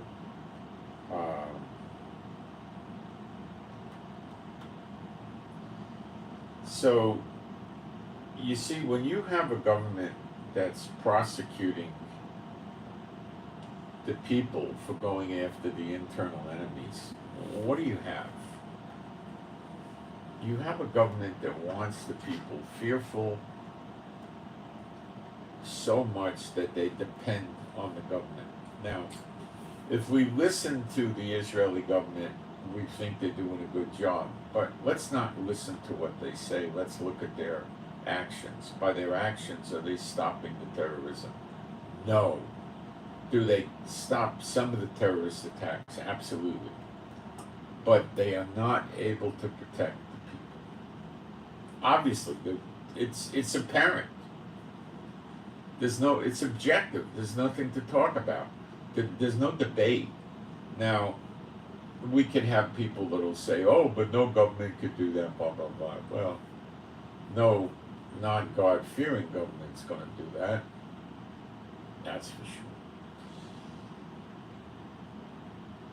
And the world doesn't know what it looks like to have a God-fearing government. They don't know what that looks like. They soon will, and then they're going to try to annihilate it. That's what Zechariah 12 is about. Okay, so the settlers, as they call them in the West Bank, are peeved. They're the ones getting killed all the time. Why do they want to get killed? Why do they want to be in such fear? So they're taking it out on the Palestinians.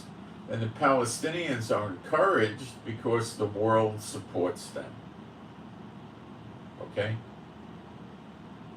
They don't tell the Palestinians, look, if you're going to keep killing the Israelis, forget about it. We're not going to help you at all. We're going to cut all funding off from you, and you're on your own. And whatever Israel does to you, they do to you. That would be the correct response, but they don't do that.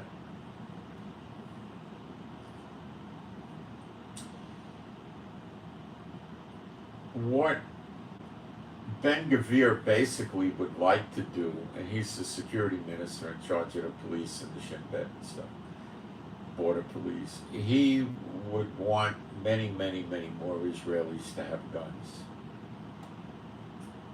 And I'm talking an extra 250,000 to 500,000 guns.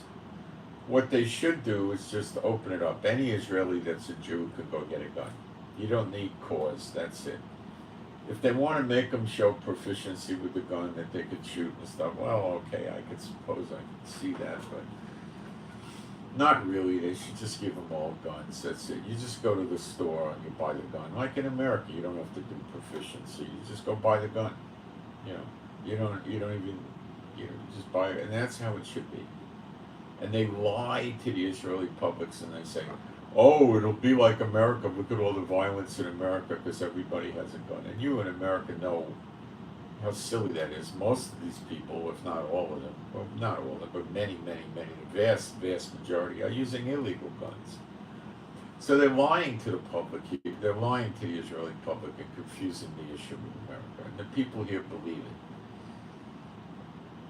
If you put another 250,000 or 500,000 guns on the street, any Jew goes down and buys a gun, right? And they loosen up the law about keeping ammo in your house and, all of this stuff, right? That's going to help a lot. But you need to have different kinds of guns. All they let the people get is a pistol. No, they got to open it up to assault rifles. Now, I'm not a big fan of saying you have to get a machine gun. Just a semi-automatic assault rifle is going to do you a lot of good. But there's a time and a place for a machine gun. When they surround your car to do what they call a lynching, which is they break the windows, drag you out of the car, beat you to death, rape the women, kill the little children and the infants and all that, burn the car, you're not going to do well with a pistol or a semi-automatic assault rifle. What you need is a full-auto small gun, like a small Uzi, but or other kinds of guns. You can have a Glock pistol, okay, and buy a little piece for a few dollars that Glock makes that sits on the back of the slide, so to speak, and it makes the gun into full auto. And then you could easily get a 20-round clip for the Glock. A lot of them come with 15, 17 rounds, which is enough. So when they surround your car, and they want to attack you in your car, and you start going boom, boom, boom with a semi-automatic pistol, they're just going to flood into the car and grab the gun from you. But if you sit there and you put the window down, you go brup, brup, and you start shooting a few of them at a time, I guarantee you they're going to run away. It's after the first burst of machine gun fire, they're out of there. And that's it.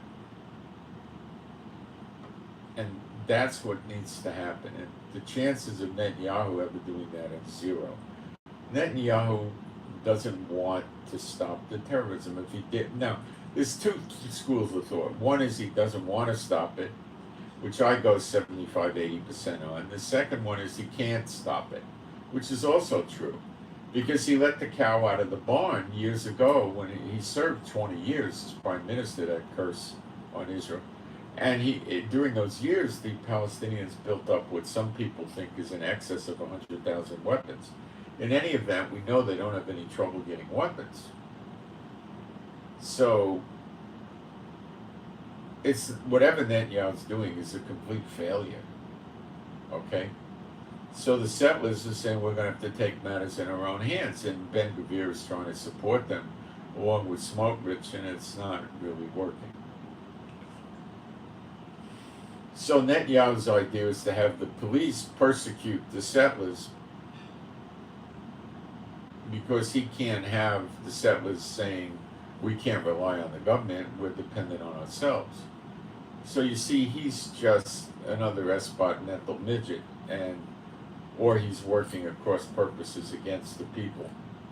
There's not going to be any deliverance from non-believer government.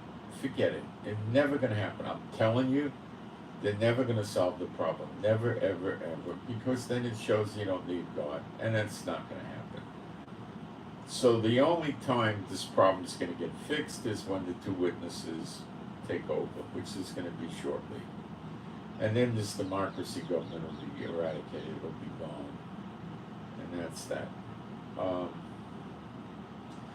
They're never going to arm the people. Now, if they do arm the people heavily, you know, like, they'd have to go the way it was in Rhodesia or South Africa. You want a machine gun, you buy a machine gun. You want a pistol, an assault rifle, you go buy it.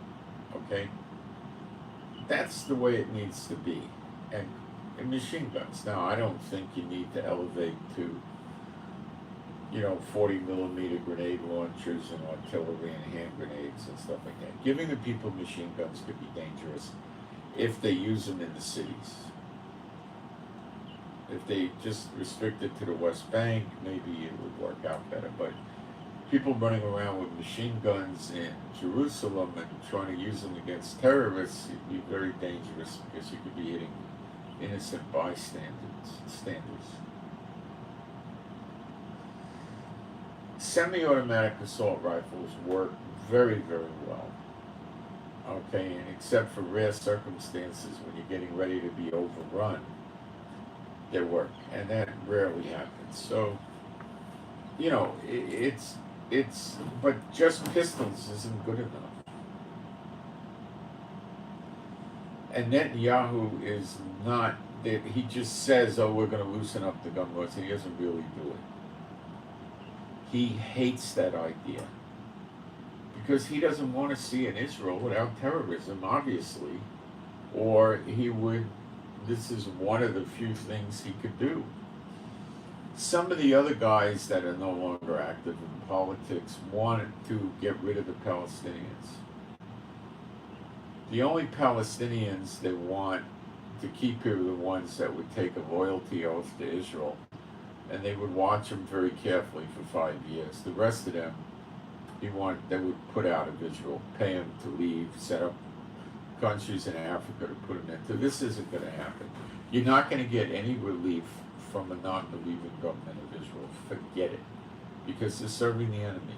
You're for them or against them. If you're not for them, you're against them. And that's why you're never going to have it. So there's never going to be a solution. It's always going to be bad till they're gone. That's it. This is scum of the earth. But we're there. We're at the point where they'll be gone. So, I mean, some of you might say, well, what should we do? Well, I don't know what you should do. You have to ask Jehovah. But I do know that all the real believers and Israel are getting out before it gets bad from America. From the other countries, I don't know when it's time to leave. Your countries are going to be annihilated. And I don't know when it's time to go. Maybe now, I don't know. But they're going to go into captivity and they're going to have these countries annihilated. So all of Europe has had Jews scattered into it. It's going to be gone. They're going to be, you know, I don't know what to do. I know Israel's the safest place just for believers because nothing's going to happen to you. Great is Jacob's trouble, but he shall be saved out of it. And if you're in Yeshua, you're in Jacob, you're in Israel. And, you know, it's very problematic to come to Israel now because you can't get more than a 90-day visa. It's very expensive to be here and all this stuff. So it looks like Jehovah doesn't want very many people coming here, if any at all, right now. That's what it looks like to me. So I don't know what will happen.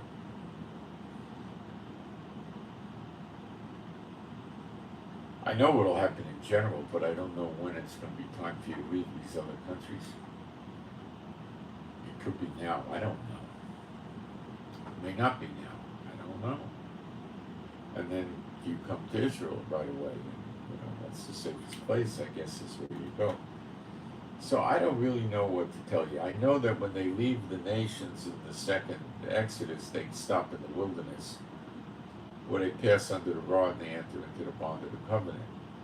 And he may not want people coming directly to Israel. There is no leaving Israel to meet them in the wilderness and stay in the wilderness and come back. That doesn't happen.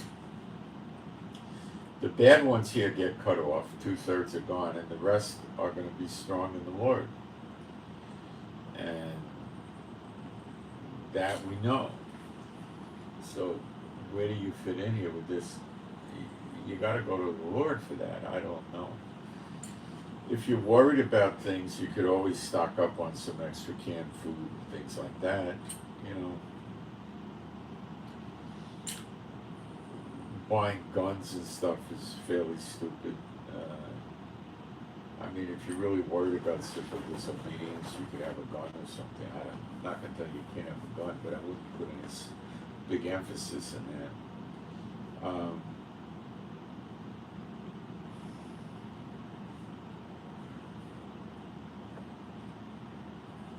I don't know how much longer this build-up for the big wars might be. It might be a month, it might be a week, it might be 3 months. I don't think it's going to be a really long time.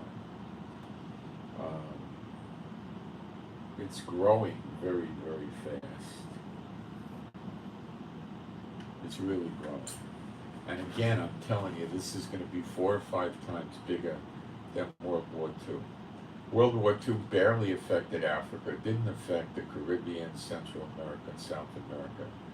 And a lot of Asia was affected, but the Middle East was pretty much not affected in World War II.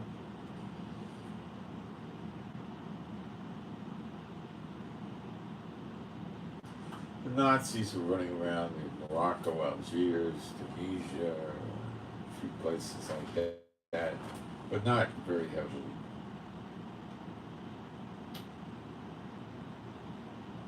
Putin sooner or later got to attack NATO, or NATO sooner or later got to attack Putin. China sooner or later got to attack Taiwan. You know, what Taiwan attacks China, I don't know. North and South Korea. North Korea sooner or later is going to attack South Korea. You know, that's the basic scenario.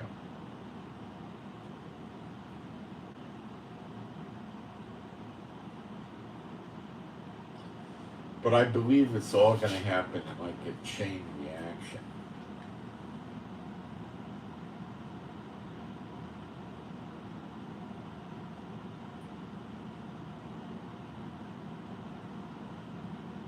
It's going to be fast with grievous confusion.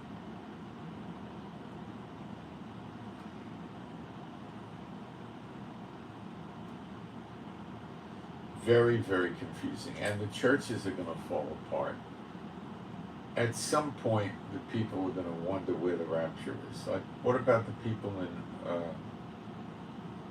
Hawaii and Maui? You think they're wondering why they had to go through the fire and where's the rapture?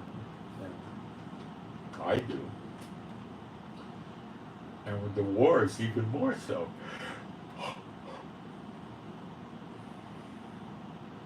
And we know America's going to be destroyed by fire to a great extent from reading Jeremiah 50:51.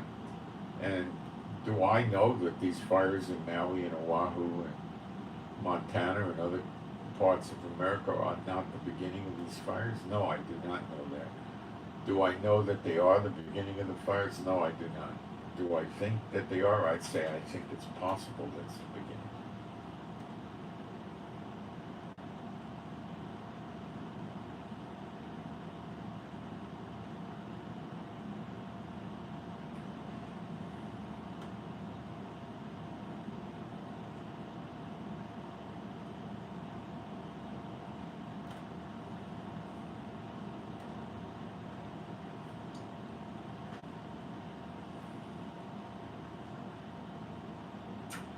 Jordan's going to get into this fracas. Egypt will be in this fracas.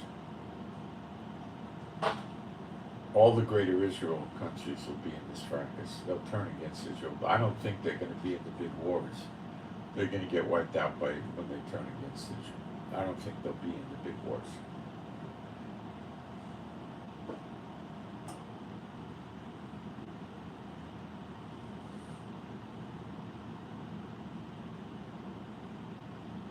I'm still looking for a fighting ruler problem in America, like a civil war.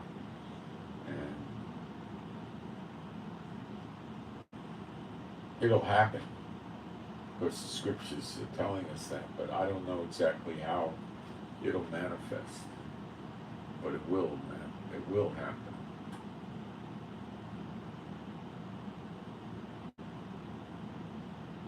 So things are happening very, very quickly now. And there's many, many wars about to break out.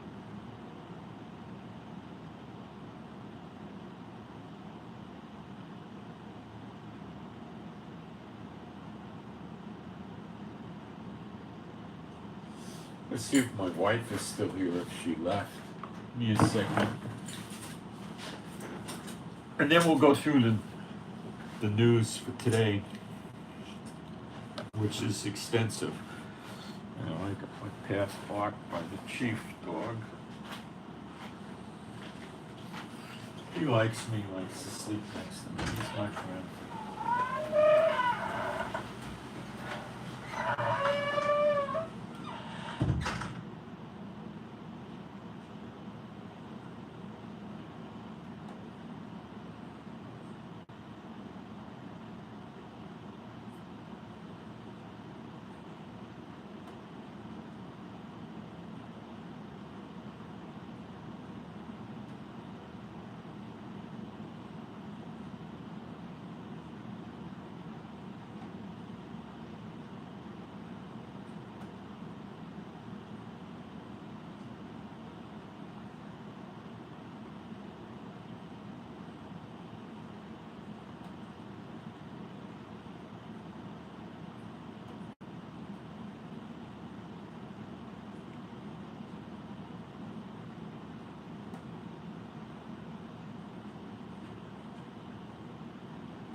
Here, I'm gonna help somebody with some patches later.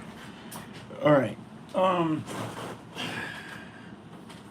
Let's see what's going on in the news today, and it's rather shocking. I'll tell you right now. So they did it for Telegram. Look, if you guys really want to know what's going on, send me an email. My email address is pinned at the top of the chat, and it's in the description box under the video. I'll read it to you. Well, I'll say it to you. Israel Giving, one word, with the number 7. IsraelGiving7@gmail.com. Write me and ask me for the link for Telegram. And I'll give you the Telegram, and you're going to get all the news there and my commentary. And I update it many times during the day, and it's got a lot of videos and stuff like that. Okay? And you're missing out. If you want to know what's going on and you want to track it, and you want to see it tied to Bible, You need to be on the Telegram. It's free. The app is free. They ask you for a phone number to sign up, and I wouldn't worry about that. They got 700 plus million people on there, and you're running in fear of nothing with the phone number, okay? I've done it, and it's been years, and I had no issues or problems with it, okay? 30,000 people in British Columbia, Canada, ordered to evacuate. Okay? Now, Canada is not the daughter of Babylon. Don't let anybody tell you that. It's not. They have a completely different government. They've done completely different things. Canada is not the whole hammer of the whole earth. They're not the great voice. They're not the daughter of Babylon at all. It is different. Are they going to be part of Jeremiah 30:11 because the Jews were scattered there? Yes. But they're not the daughter of Babylon. They'll be treated differently, okay? It is not the daughter of Babylon. Neither are the Caribbean islands, neither is Mexico. Completely different things, okay? Different economy, different military things they've done, just completely different, okay? The fire crews, they're saying, can't put out the Canary Island fires. The inferno is beyond our capacity to extinguish it, the government says. So the Canary Islands are going to bite the dust. They're part of Spain, apparently, or parts of them. Tenerife, which I think is their big popular island or something.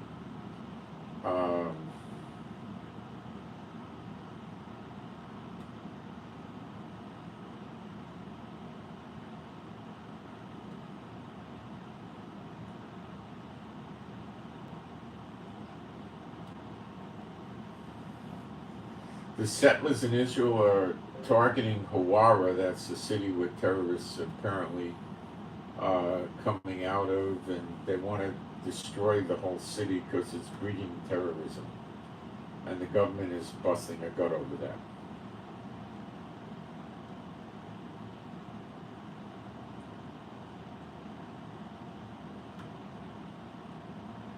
It was the 33rd week yesterday that the people were protesting the judicial overhaul of Netanyahu in the streets again.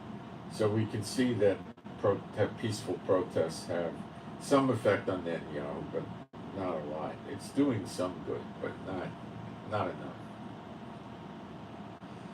The police in Israel blocked thousands of Christians from Mount Tabor, which is where they say the transformation was, the Mount of Transformation, and they have a celebration there, and they blocked it. Even though they got permission to have it, they got it blocked. There's a lot of anti-Christian stuff going on in Israel now. Maryland reports the first case of malaria in 30 years. Yeah. You know why that stuff's happening. Open border, I suppose. My guess. The Russian National Security Council said the war will not stop before dismantling the current state of Ukraine, even if it takes years or decades. No peace coming over there.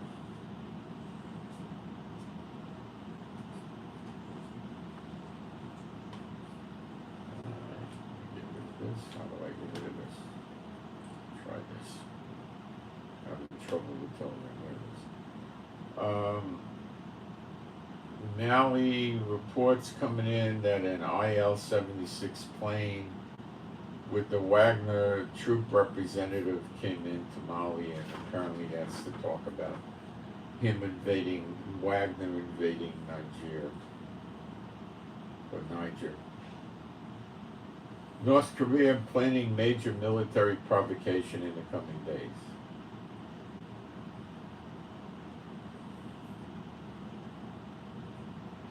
In the last 3 days, high-ranking officials from China and Russia publicly accused the U.S. of manufacturing biological crises for the geopolitical gain and world domination. Now, I don't know how true that is. Oh, it's the Wagner chief, the top honcho that's in Mali.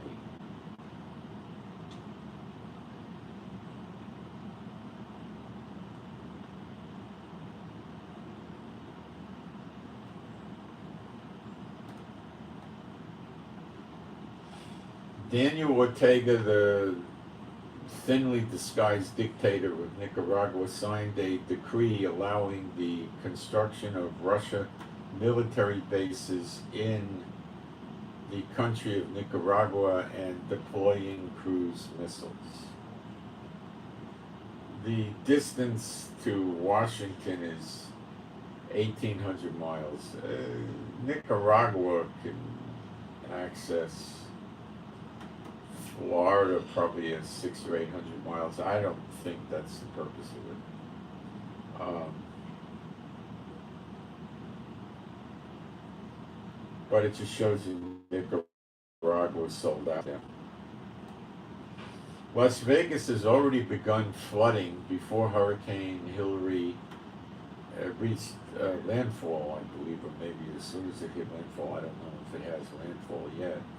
And the pictures of Las Vegas streets flooding now, which is early on, is substantial flooding. Not that serious, but this is just the very beginning.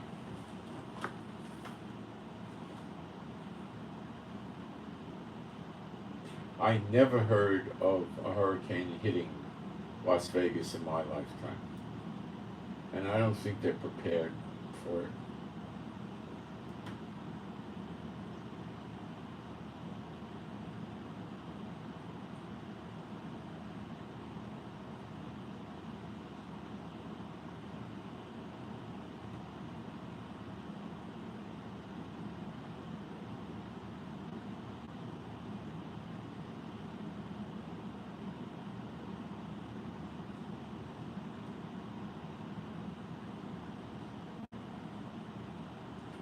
Armored Vehicles and Heavy Equipment of America, the Army, transporting via trucks through al-Shirkat, west of the Tigris and Saladin governor, which I believe is either Iraq or Syria.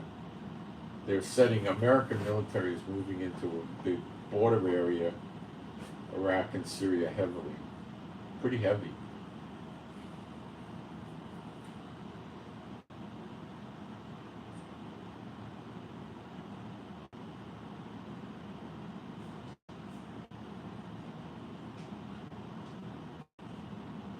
In British Columbia, Canada, there's 360 active fires.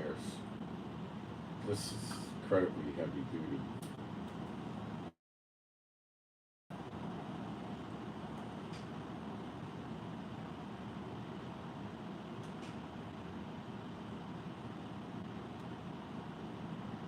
Iraq is saying the U.S. Army are repositioning themselves in the region to prepare a military operation that will not be inside Iraq. So that means Syria or Iran, or both.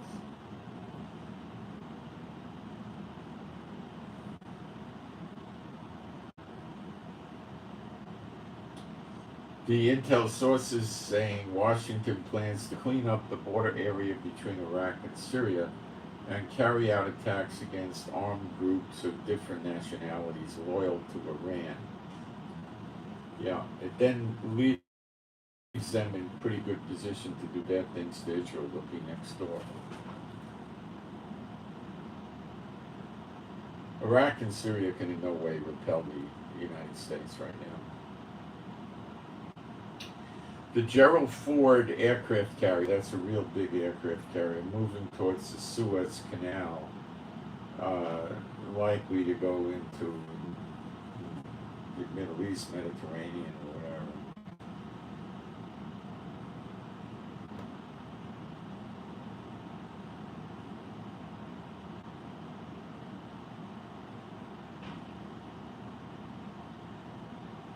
Oh, I'm sorry. This Gerald Ford is actually in the Mediterranean now, but its escort vessels could be headed to the Middle East.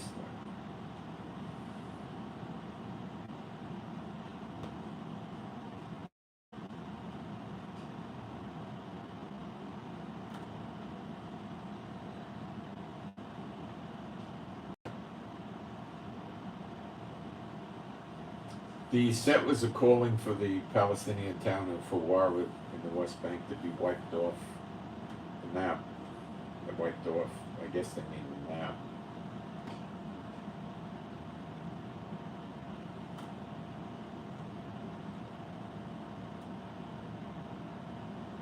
They're attacking Palestinian homes with stones and stuff like that.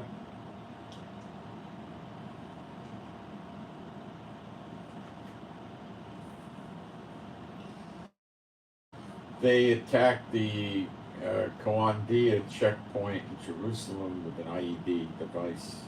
They had to close the checkpoint, the Palestinians did.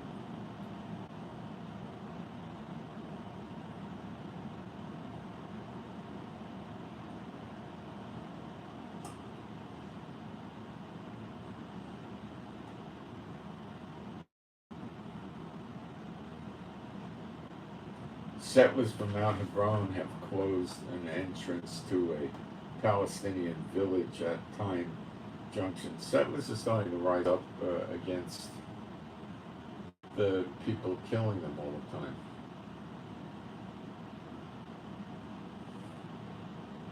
There was some Israeli army raids last night.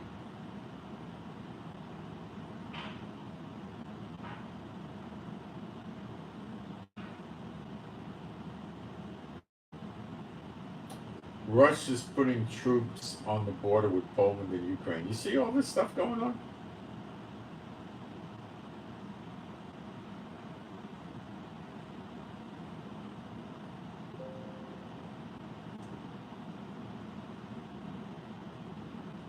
U.S. calls on China to stop its military and diplomatic and economic pressure against Taiwan. Yeah, that'll work.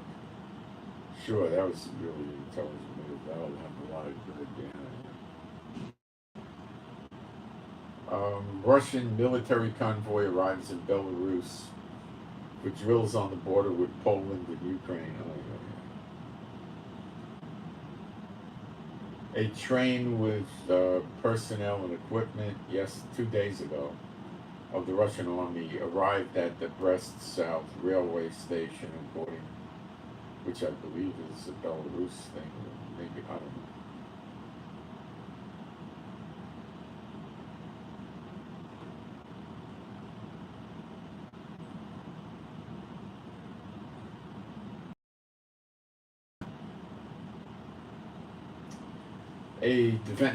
The defense minister of Ukraine is ready to resign for some reason.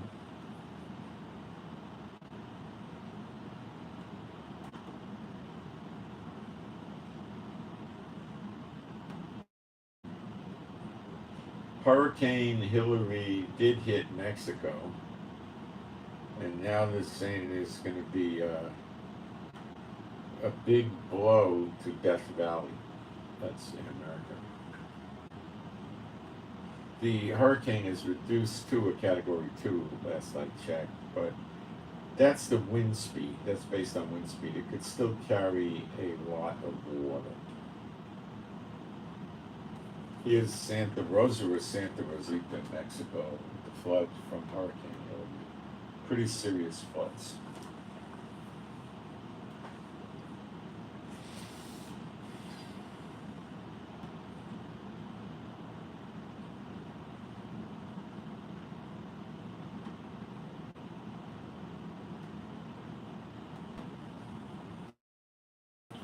Here's the Palestinians handing out sweet candy to celebrate the 2 dead Jews. This should be forbidden activity as inciting terrorism. It should be allowed.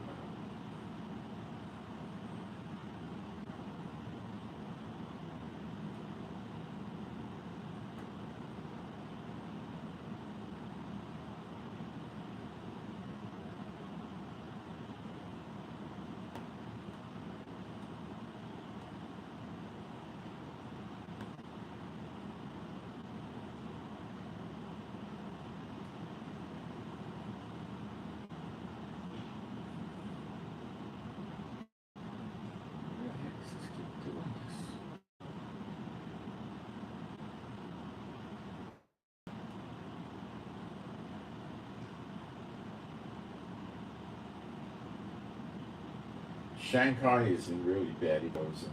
That's China.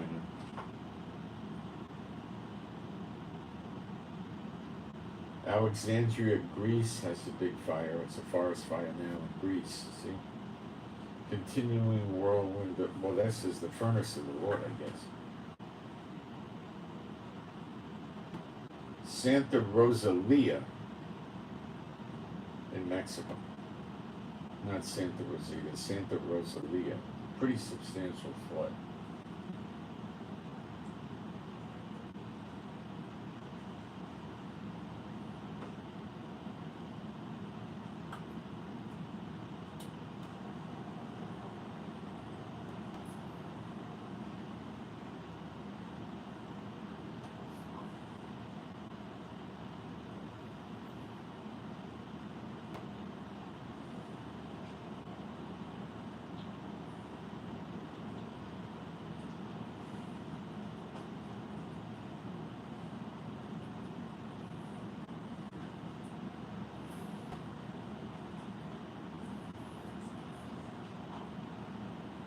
This is a statement from the Taiwan Military News Agency.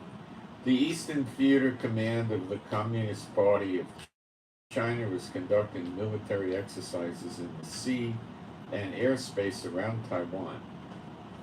The National Army continues to strengthen its defenses and dispatches naval and air forces to respond. The ground forces maintain a normal state, strengthen regional joint defense, strengthen air defenses, and deal with emergencies.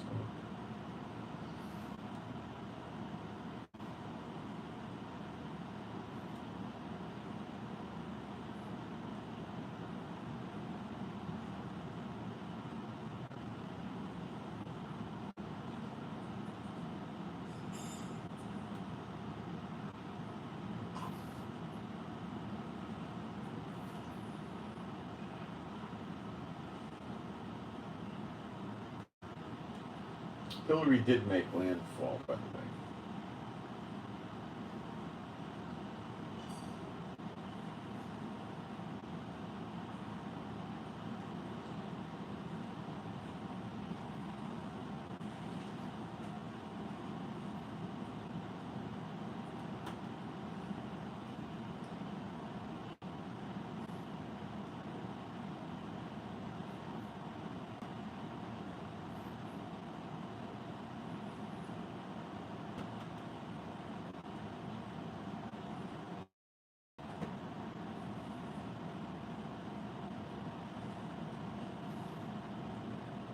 Wall Street Journal article. Representatives of Western countries are currently working on options for deals to end the conflict in Ukraine, but their conditions do not meet the interests of both Moscow and Kiev. So in other words, there's no peace coming. 45 Chinese aircraft and 9 naval vessels surround Taiwan at 6 o'clock this morning. This is almost every day or every day.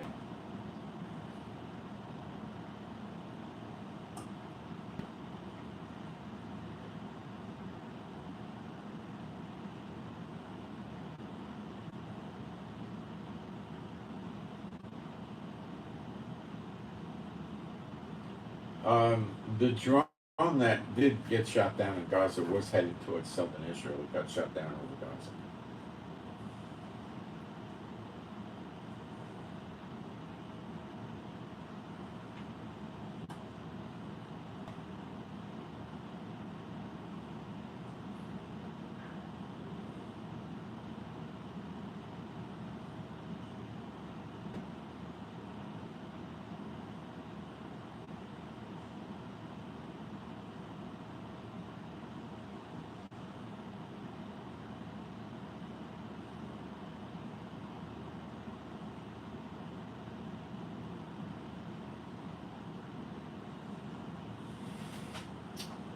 Okay.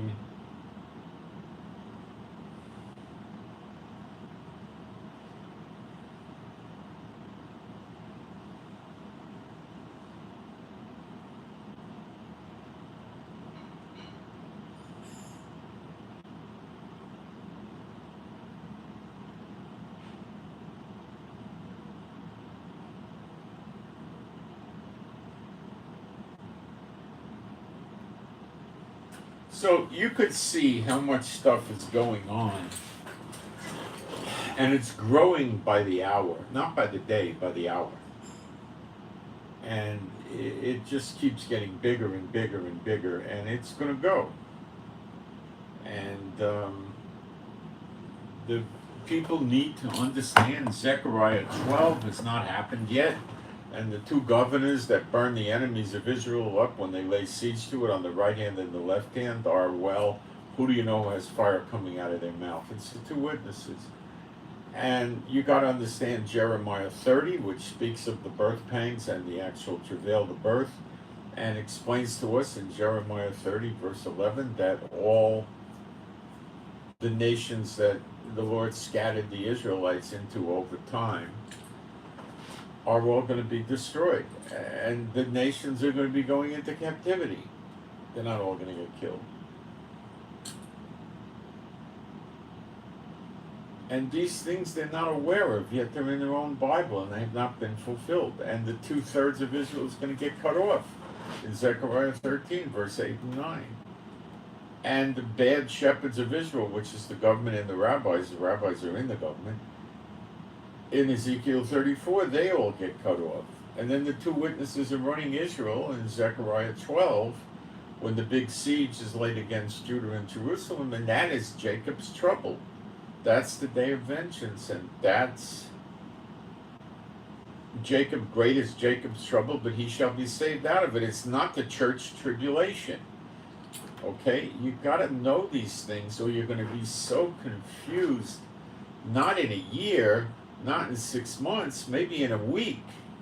You're going to be so, how do I know the war in China and NATO and Russia and China and Taiwan, Japan and North and South Korea and all that? How do I know that's not going to start this afternoon? I don't. Is it ready to go? Yes. Is the pot boiling over? Yes.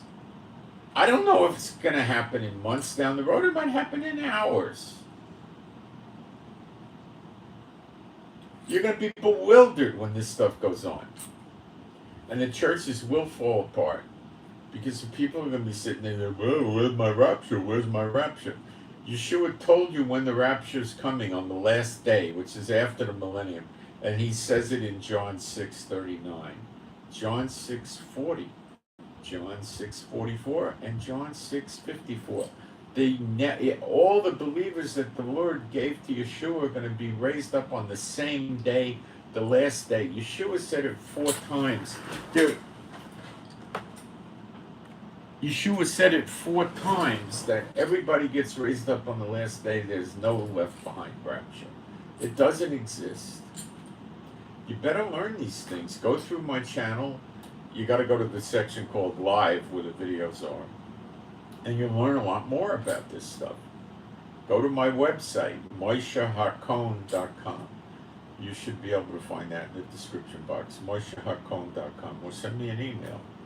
My email is israelgiving7@gmail.com. It's in the description box on the last line down.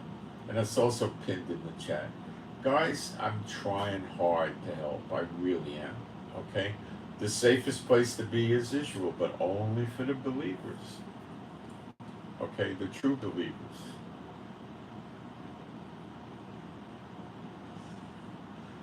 I'm Moshe, my wife is Rivka. Please pray for us for our joy and happiness and peace. Pray for our finances, that's important.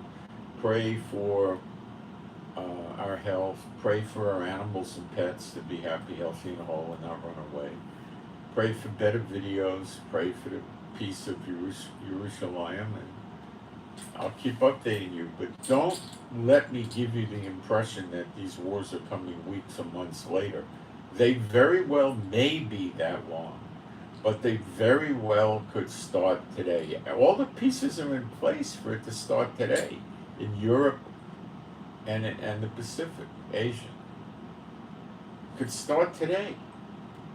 Everybody's got their troops and military assets positioned to attack the other one. Right now, today, right now, as I'm speaking, it's in place. So don't deceive yourself about that. It could happen today. I don't know the date. Okay. I send my shalom to all those who love Yeshua HaMashiach and his father Yehovah. And I hope you got something out of this. And if you're in Yeshua, don't worry. You're in Israel if you're in Yeshua, and he'll deliver you from the wrath to come. And that doesn't mean he's going to take you to the third heaven. That's not what he said. I'm out. Thank you.